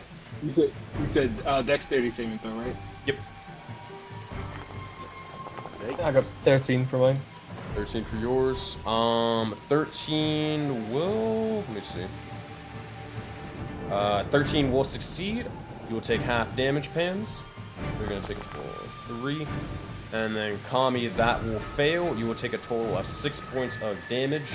Your Echo will fall regardless, because if it takes damage, it dies. Azalea, that is a 9. You will fail and take 6 points of damage. You already adjusted it. As it begins to surge with electricity, it strikes and connects each and every single one of you for a moment. It shocks you to the core. A bit of you begin to start almost writhing for a bit in pain. You ready yourselves as you begin to look over towards the rain and look over towards the creature. And with that, it'll use its final sort of ability, as that was its bonus action. And now it's going to rush over and try to do a last-ditch effort. We'll see if it works out, and it probably won't, but we'll see. It's going to rush over and do its final pincer attack towards you, Pans. And actually, speaking of which, Pans, you get inspiration. So, there you go. Alright, Pans is going to make a pincer attack towards you. That is a natural 20. Ooh. Oh, that is not good. You see as it looks over and it laser focuses on the materials that you kind of have. As it begins to do so, yeah, 11's not going to do it. It grasps Pans by the likes of their, or almost by their beard and by their neck. And as it begins to do so, it looks over. Wait, hold on. Phoenix, you gotta use it through channel points. You gotta use it through channel points, but let me know and I'll reduce the damage if you do. Oh man, but you'll look over and you'll see as the individual speaks and they say, You belong to Nazgul Specialties. Come with me. and with that, it begins to start burrowing itself into the ground, and Pans, you're going along with it. I'd rather not. I was gonna say, do I get opportunity attack? You would get your attack of opportunity attack from it moving out of your position, but I learned something. With Earth Armor, it does not provoke attacks of opportunities if it burrows into the ground. So Azalea will take your strike, and then we'll go from there. Gonna go. It's 45 feet of movement into the ground. Oh God! It's going along, or it's going with you, Pants. 14. That'll hit for 19 or 9 points of damage. It is on. It is last leg. All right. With that, that is its go. Next up in initiative, we have the likes of Kami Kabili. What you got for us? Copy. Do I have any idea where it went? Straight down. Straight down? Straight down, and you can see it kind of burrowing and getting ready to sort of go further into the sinkhole. Copy. Kami is gonna say, we need to rush down and save the little goblin one. And he's going to, I guess, he's gonna dash? Are you just jumping down basically this hole? Yeah. Alright, so as you're being to do so, oh boy. So it's just a straight decline down. So are you just like trying to climb down, or are you just jumping? He's gonna climb down. He's gonna use his like sword to kind of glide so he's not falling too rapidly. Okay. And he's gonna breathe while he's doing it. So it's gonna. Whew. Are you? And you said you're dashing, right? Yeah. All right. So that's 30 feet. So you're 30 feet down below. Let me move this guy. That's 30. And also, one thing that you would begin to see, Pans, as you're kind of getting crushed and squeezed to death by the likes of this or individual, you'll see as a strange spherical individual, one of the ones that you saw at the beginning of this village, they seem to be trying to help pry you free and trying to prevent a little bit of the damage and trying to almost help you escape. But as they do so, someone in chat, they were able to cancel the natural 20 using 30,000 channel points. So instead of taking crit damage, you take half damage, or take normal damage instead. I love you, Phoenix. So I will give you your 6 HP back. Oh man, big spender, big spender. Alright, that is their go. Kami, you are going down. That is your action, that is your bonus action. Yep, that would be your turn. Alright, Azalea, what you got for us? So, by any chance, is there any, like, can we jump down there? Yeah, you can if you like, want. is it a hole? Yeah. Okay, yeah. Azalea seeing the situation, and seeing her partners taken, to look down, and it doesn't just keep barreling itself? Yeah, it's just keep barreling and barreling and barreling down. Alright, she'll look at the others and say, wait, where's Kami? Kami he just There's jumped only down. me up here. Oh, yeah, so yeah, she's gonna jump down right after with Kami. Alright, as you begin to do so, jump down, rush about. You're about, we'll call it 15 feet, unless you're using your action. Yeah, it'll be about 20 feet if you're using your action, all that stuff. Your blade song increases. Yeah. Yeah, is it going straight down, or is it like going down and like creating a tunnel like left or right? It's going straight down and it's getting ready to make a tunnel to the left, or excuse me, to the right. Okay. Yeah, so she'll just jump down and chase after it. Alrighty, so if that's the case, you are free falling down. Oh boy. Alright, so we go up to the next individual. Hands, as you are being basically, you can't necessarily see yourself on the map, but you're basically in the process of being strangled and choked out at this moment in time. What are you saying or doing? You just hear strangled goblin noises like, finders keepers! And I'm going to attempt an acid splash, followed up by sanctuarying myself. I'll give it disadvantage, so it's going to cancel out. The reason why is because you're literally right in front of it, and that makes sense to me. Just like pressing like the glove and the tools into its side, just trying to like pressure spray the acid in. Yeah. Alright. It's going to be a 3. That's going to make it a dexterity saving throw. It's just going to be a straight roll. That is a 5. That will fail, and it will take a total of 3 points of damage. It's on its last leg, barely is standing. As you begin to do bonus action sanctuary myself. Bonus action sanctuary is smart indeed. All right, so that will go off. It can no longer attack you. Hans, is that your turn? That is my turn. All right, back to 30 feet below. Oh, did it ever? No, it did not. Okay, let me fix that. Okay, Trojan Mechazord, what you got for us? You see as all your allies have descended into the hole, are you following after them? Well, that's a good question. Trojan's going to stay at the hole is like right here, right? Mm-hmm. Trojan's going to go on all fours and start turtling around the hole with the held action to hit anything that's not his allies. All right, holding your action to hit anything that's not your ally. A forfeit comes out towards you. To pretty much attack anything that's not an ally. Mm-hmm. And bonus action hide because I'm turtling. Okay. Bonus action hide, so you can do that, and then we will see what happens next.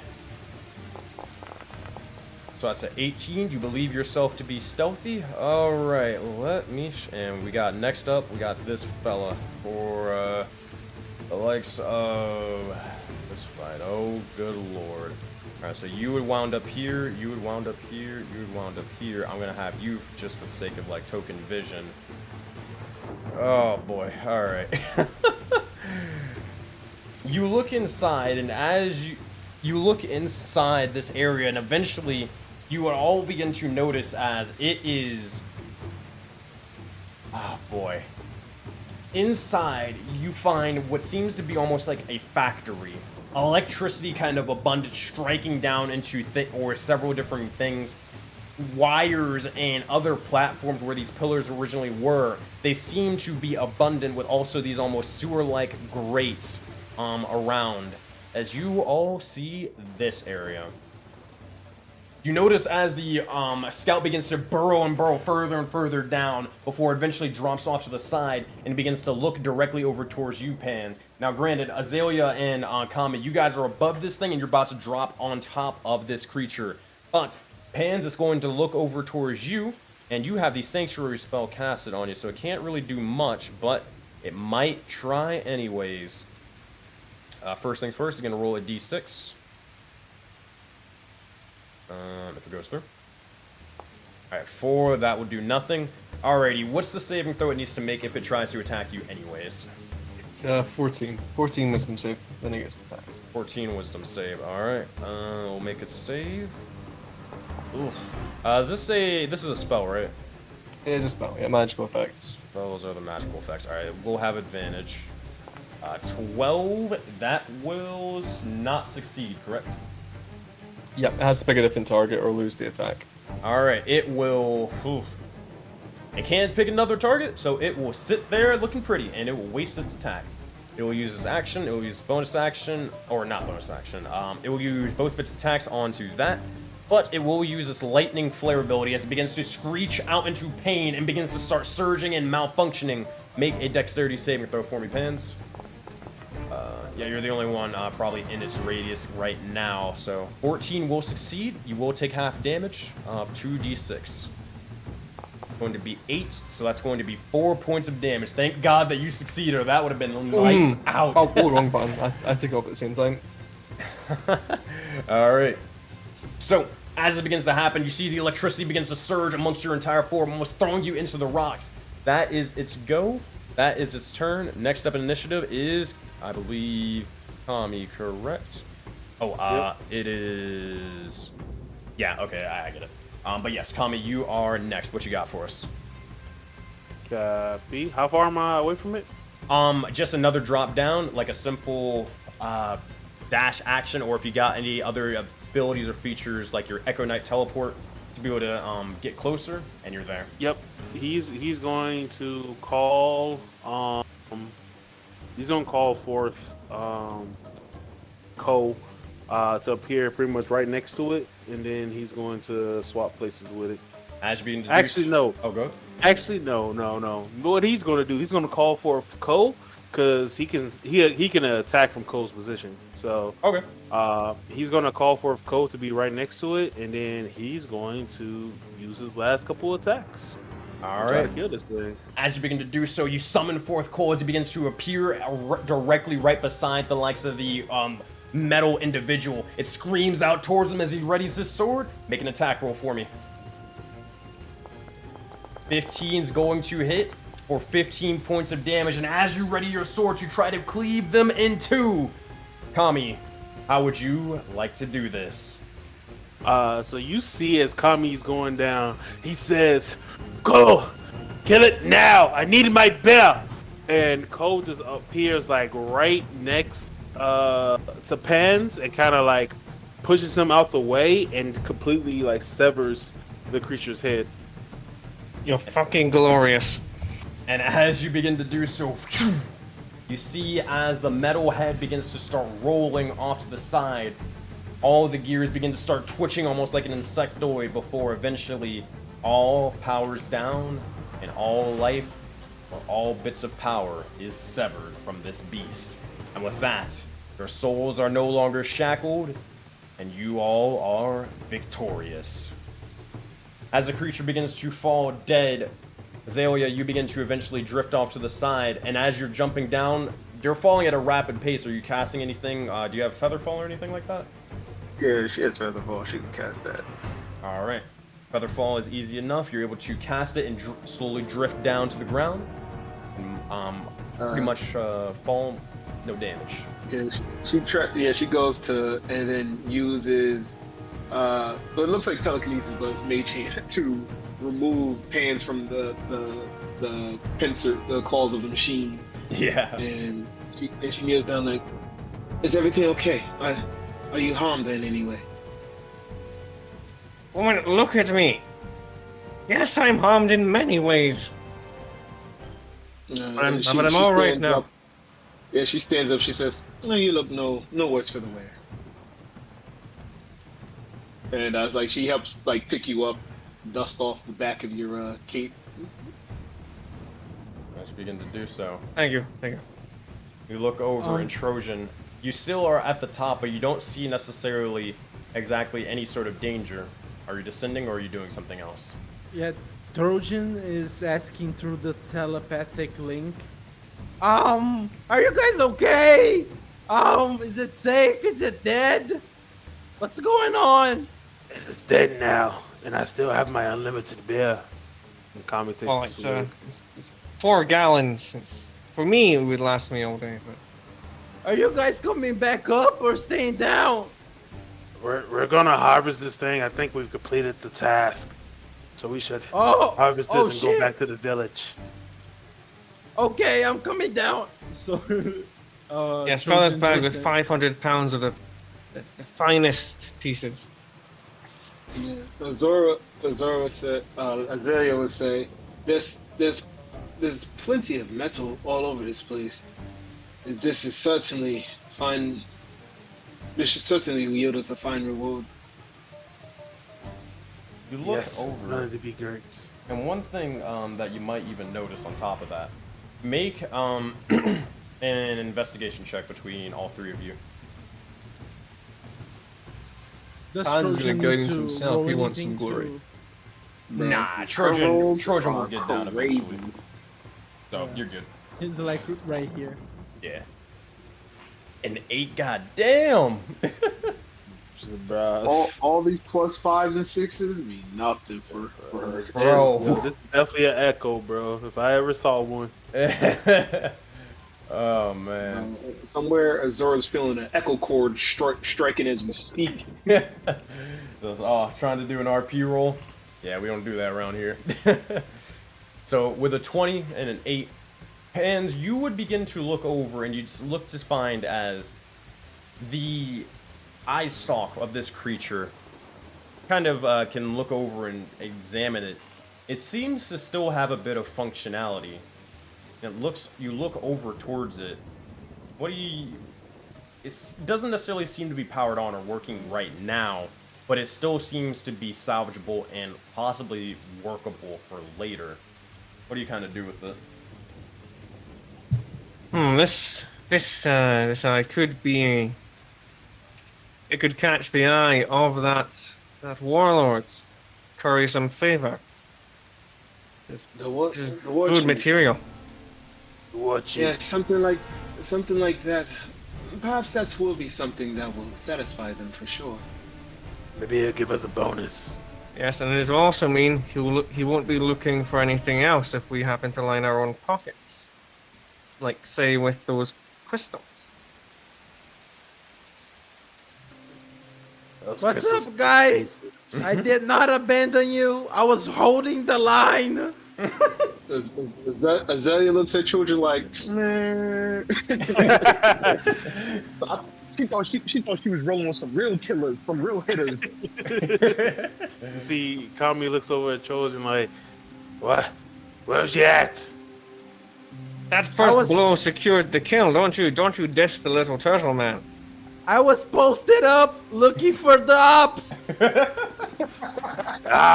The ops are quite dangerous. That was a wise move. Yeah. Fair answer.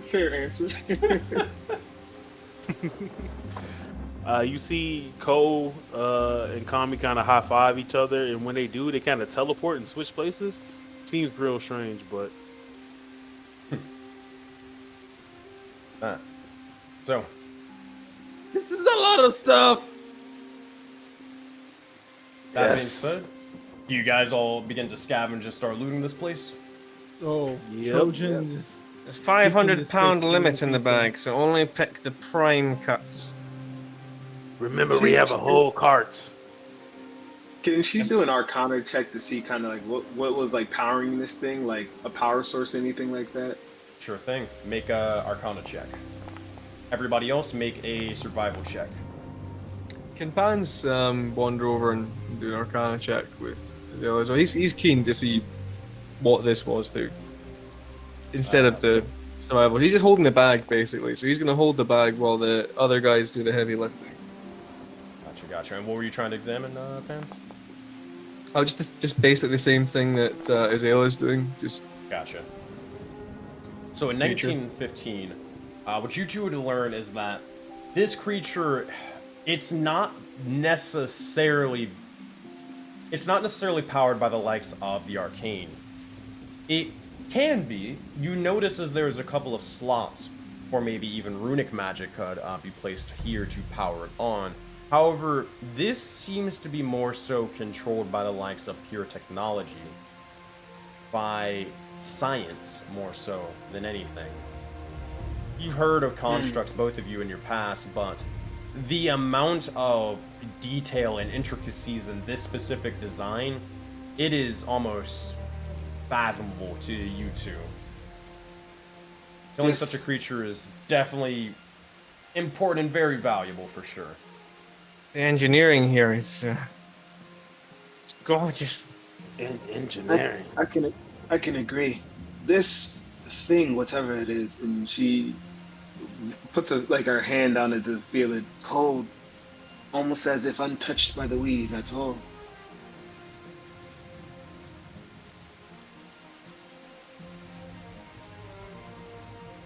One thing that you would know is, with your 19 and your 15, you'd probably be able to pick up on this. You look over towards that little eye stalk thing, and pressing upon it, you'd see as it begins to sort of activate for a moment, and you look over, that thing specifically would be powered on by a rune, rather than pure electricity. Taking it out, if you will, or if you want to, you can, you'd see, regardless, as it's activated for a moment, you'd notice as visuals, almost holographic, just to kind of explain it to for you guys as players so you kind of understand what it would look like, rather than explaining it by fantasy means. And you would see as these sort of holographic images of yourselves begin to appear. And not just yourselves, like idly, yourselves walking about a forest, entering the likes of a mushroom house. Outside of the game, this seems to be something like a camera-like device. It has multiples of them, 5 particularly on its form. They seem to be all activated by the likes of these strange runes. Oh! Memory stored in the metal. Security cams for the kingdom. No.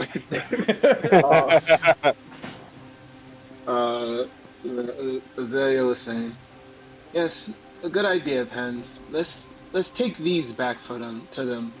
Perhaps this will surely give us some favor, and then you could keep the other trinkets. Bro, what's that roll, bro? Don't worry, it's for take your benefit, 228 bro. points of camera damage. It's for your benefit, calm down. Alright. So, as you all, for the sake of brevity, so don't go too far over time, for the sake of brevity, as you guys begin to scout and scavenger all these sort of things, your survival check would gain you the likes of plus 15 materials, the likes of plus 8 mana, and you all would be able to find a bit of magic items throughout the likes of this small little stash of technology, debris, and more. Alright. The items that you would get, and you guys can decide to disperse them amongst yourselves, is this. It's a potion of fire breath. You would get, oh yeah, I forgot about this item. Teotom's ointment. It's the restorative ointment thingy, magic item from before, and it's 1 dose. It is a healing ointment, specifically. You'd get a potion of greater healing from this. And lastly, you would get the likes of a Scroll of Protection. So, 4 magic items that you guys can disperse amongst yourselves. It's up to you on who would like to gain what. You guys want to handle that now, or you guys want to just handle it outside of the game? Your choice. I think we can do it outside of the game. Yeah, I think outside's easier because we can make like a list of like our favorites from like 1 to 4, and that way we can work it out simply without having to spend ages. Yep, Easy. I like that idea. All right. Just a question. All of these materials are going into Penz's pouch, right? Yeah. Yeah. Got it. Don't worry. When we get back to the village, he will definitely say it was a group effort. He won't just be like, I found this. This caught this stuff here caught my Trojan's eye, so he's slowly walking over here to see what is this. Looking over at it, for the sake of brevity, it seems to be something completely out of your realm and wheelhouse of knowledge, but at the same time, you kind of feel strangely accustomed to it. It feels a little bit more natural for you. The gears, the technology, the bits of metal, it's kind of similar to your own form. Maybe, even though you may not know what it is, possibly your creator or an engineer would definitely know what it could be and what it could be used for. But right now, it's just out of your wheelhouse and knowledge completely. Could Pans take some notes of it? Because it's obviously far beyond his comprehension at the moment. But Oh, yeah. these are things that he'd be. This is what he's looking for. These sort of things that lets common folk harness magic. Things that don't require access to gods or the weave. Yeah. Enough. You can do that. As you begin to write a couple of these things down, hey, maybe you can even add it to your little journal entry. I will. Eventually, as you guys gather all the materials, you head back up towards the top part of the sinkhole, throwing the materials or whatever you kind of need, anything extra, into the cart, and you all begin to head back towards the Mushroom Kingdom and the Mushroom Village. For the sake of brevity, eventually you make your entrance in, and this is where you arrive to. At the door, you would notice as Alep is kind of waiting for you guys to return after a bit of time in a couple hours, but eventually you'd see as they kind of greet you and say, seems like you guys are back. Not bad, pretty fast. You got everything? Yeah, so just to check, it was all together, like from the materials earlier than the 15 mana, 8 mana, so it was what, 25 mats, 8 mana? Oh, don't worry, I got all this added. I'm gonna add it up at the end of the session. Don't worry. Okay. Soulbound brain is Okay, clicking on. Yeah, so yeah, she'll say,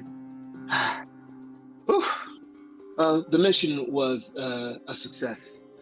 And she'll gesture to Pans for the bag of stuff. Well, here, don't give this to me. Here, War Chief's in the hall waiting for you. I'm just making sure. Oh God, I'm so scared of him. Understood. And she'll say to Alep, the weave coming off of you is very, very peculiar, strong. I sense much anger in you. Well, live long enough in Voden, you'll find something to piss you off. Glorious collection of just splendiferous loot that we've gathered for him. He might like us. Might be less Yeah, scary. let's just show it all. Yeah. Why not? But if He's you're not strong. in the room with He us, has an ominous voice. Yeah. but if you're not in the room with us, you won't share in the glory. So if you Yeah, hide but- outside, then but you'll always be there's terrified. I'm kind of stuck at the moment. I'm colliding with the wall. I got you. As you begin to do so, I'll drag your token in. But as you all walk into turn in the quest, you look over and you can see as War Chief Agni is at the off to the side, waiting for your return. You guys may take a seat and do as you do. There's a sizable amount of my blood staining some of this metal, maybe a portion of my kidney wedged in that mandible, and keep it. So are we looking worse for the wear right now? Big facts. And Kami will mention, you say, War Chief Acme ran into some ops in a forest near the sinkhole. They seemed quite formidable. I figure you should be aware in case they were to move towards this village. I take it you, of all people, I believe it was great at killing, wiped them out, correct? Kami, he was just like, he'll take a swig and say, well, there was quite a few of them, at least 20 or so. I'm a one-man army, but even I have my limits.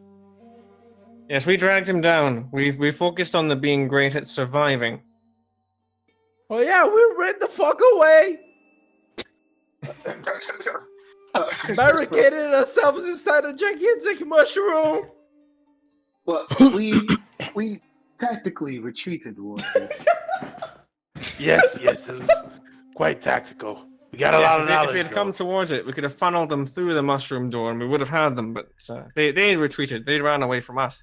There is a good news. You guys do know that the corruption, they were headed away from the... Well, not away from the village directly. They're kind of like around the village, but they weren't headed directly towards this village. How much knowledge do I have on the... Because we saw 4 types.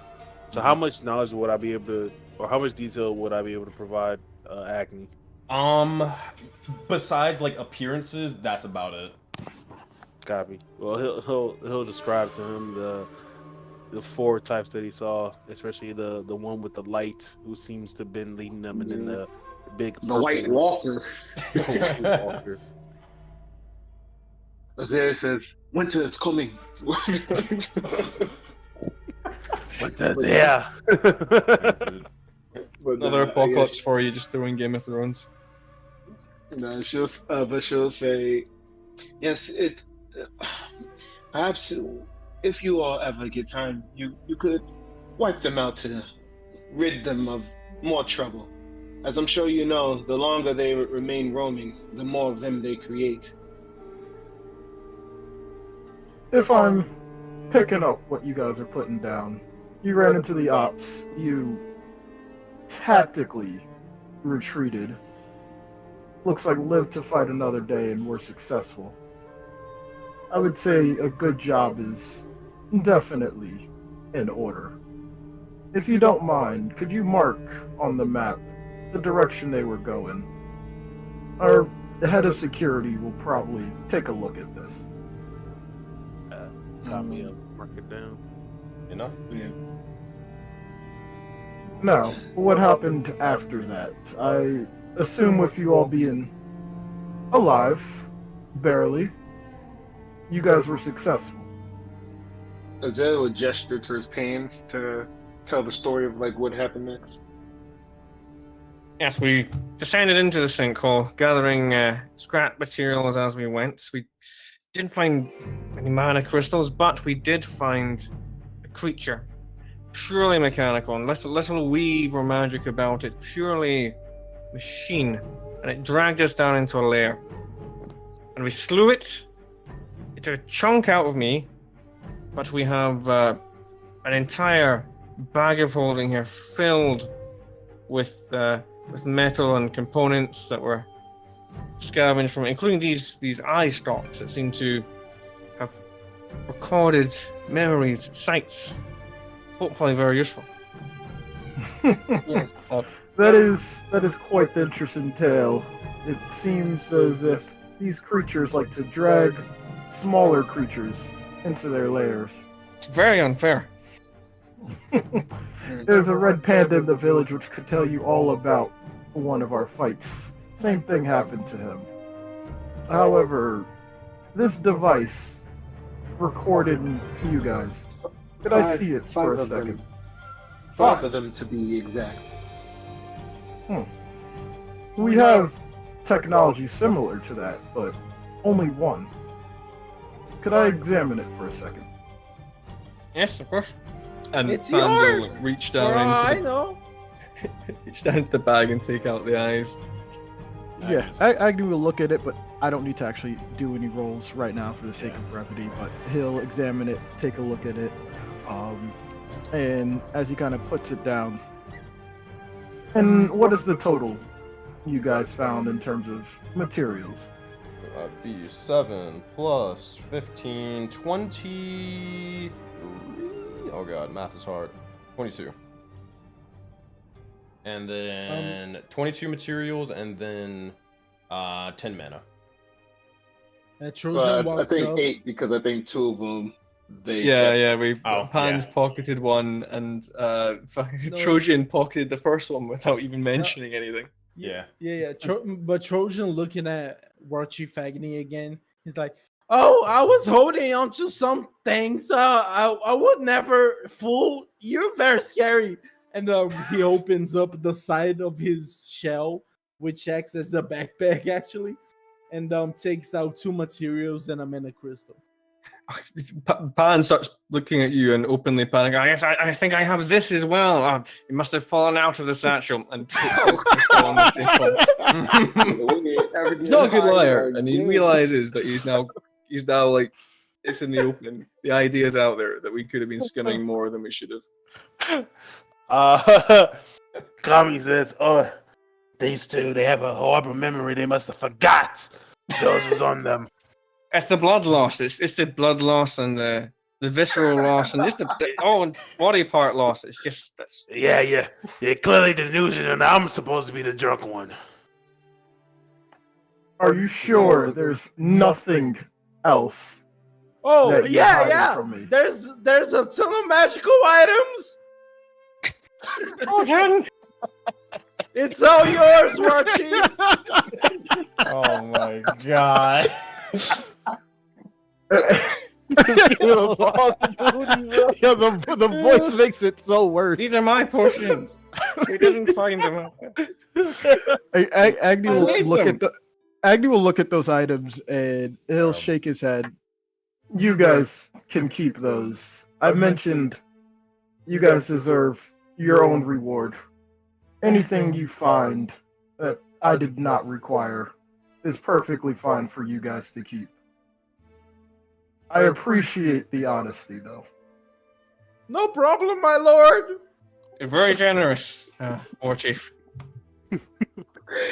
I hope you say that loud enough as you walk around the village. Azalea says, One last thing, War Chief.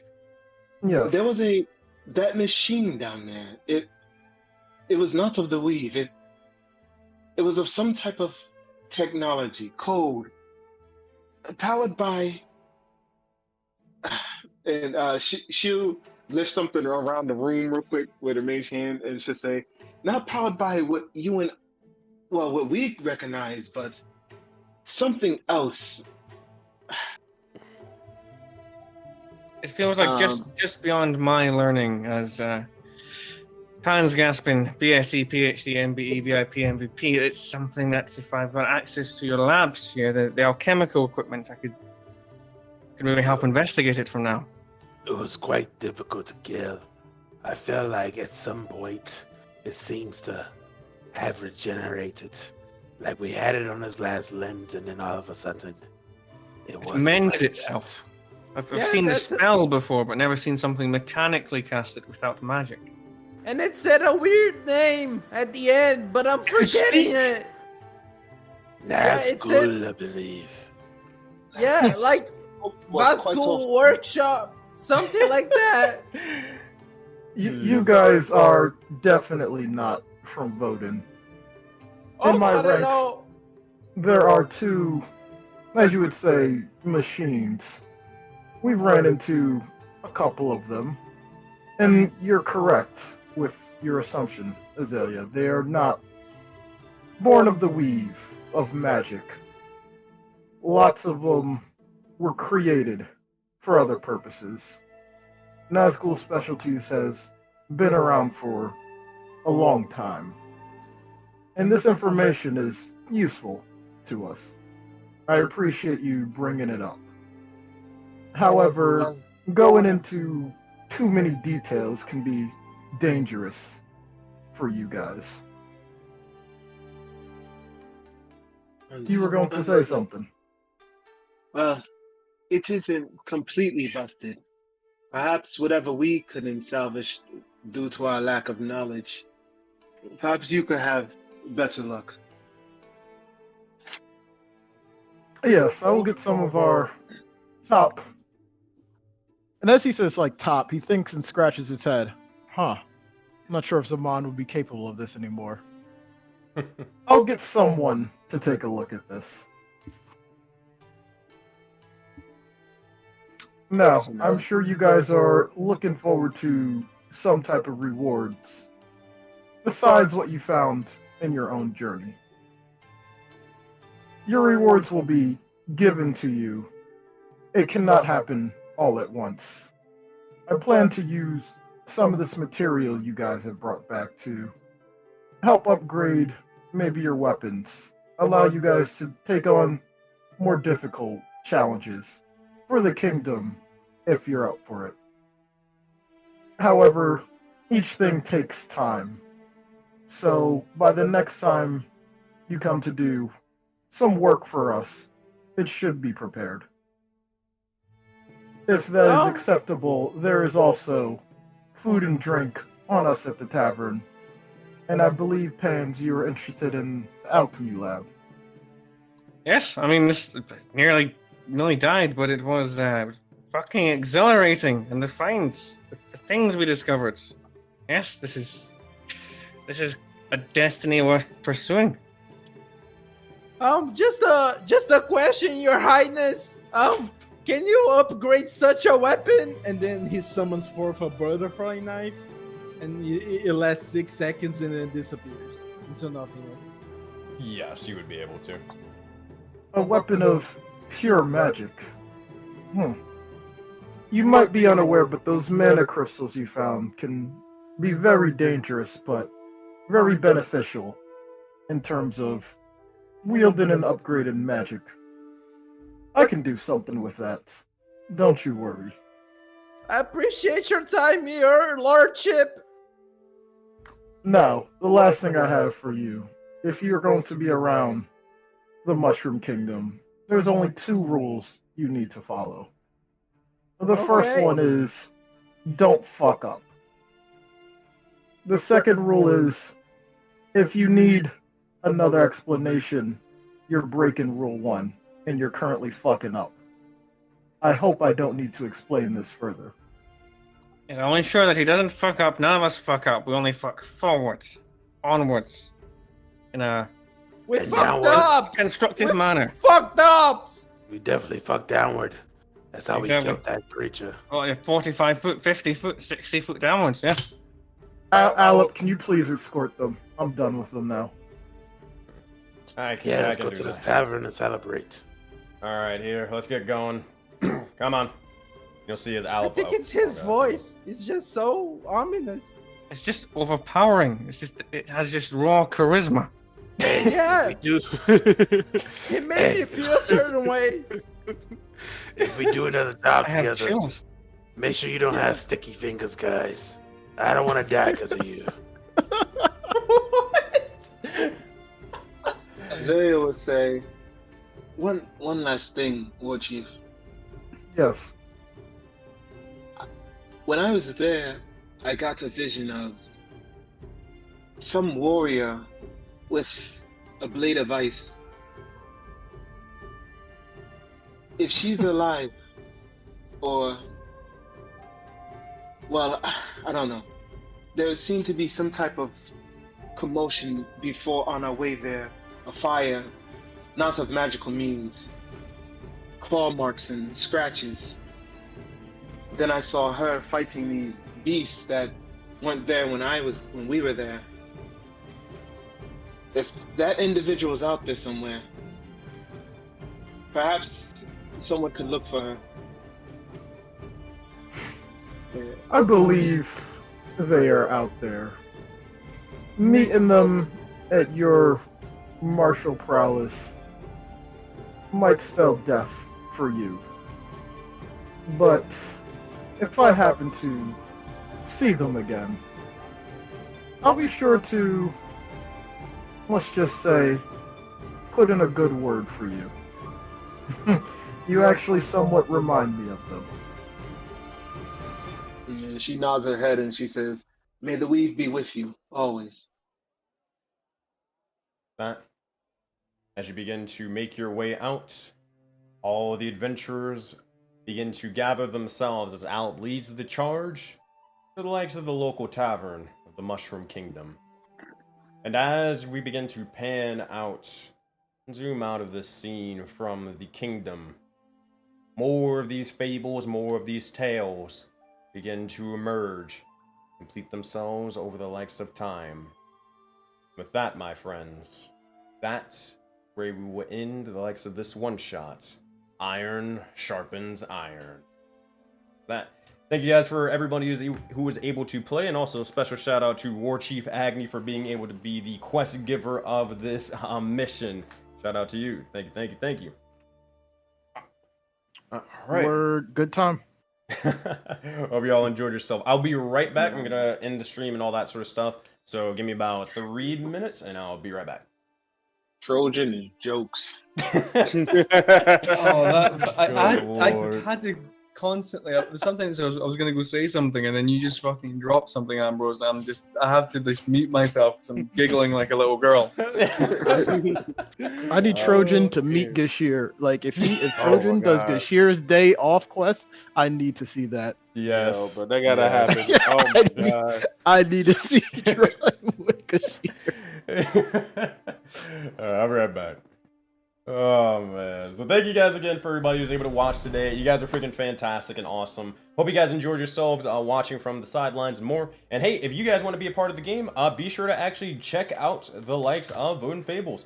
You can apply by checking out the little Google form or checking out the Patreon, all that stuff. The links are like combined for whatever reason on Stream Elements, so just like separate the links if you will, and all that sort of stuff. If you want to join the Discord as well, then be sure to do so. Link is there. Make sure to like the video over on YouTube and all that sort of stuff when we get there. And last but not least, it is September, so that means subs are actually marked off. So if you do want to be nice and you want to help us out, feel free to drop any subs, as it really does help us tremendously.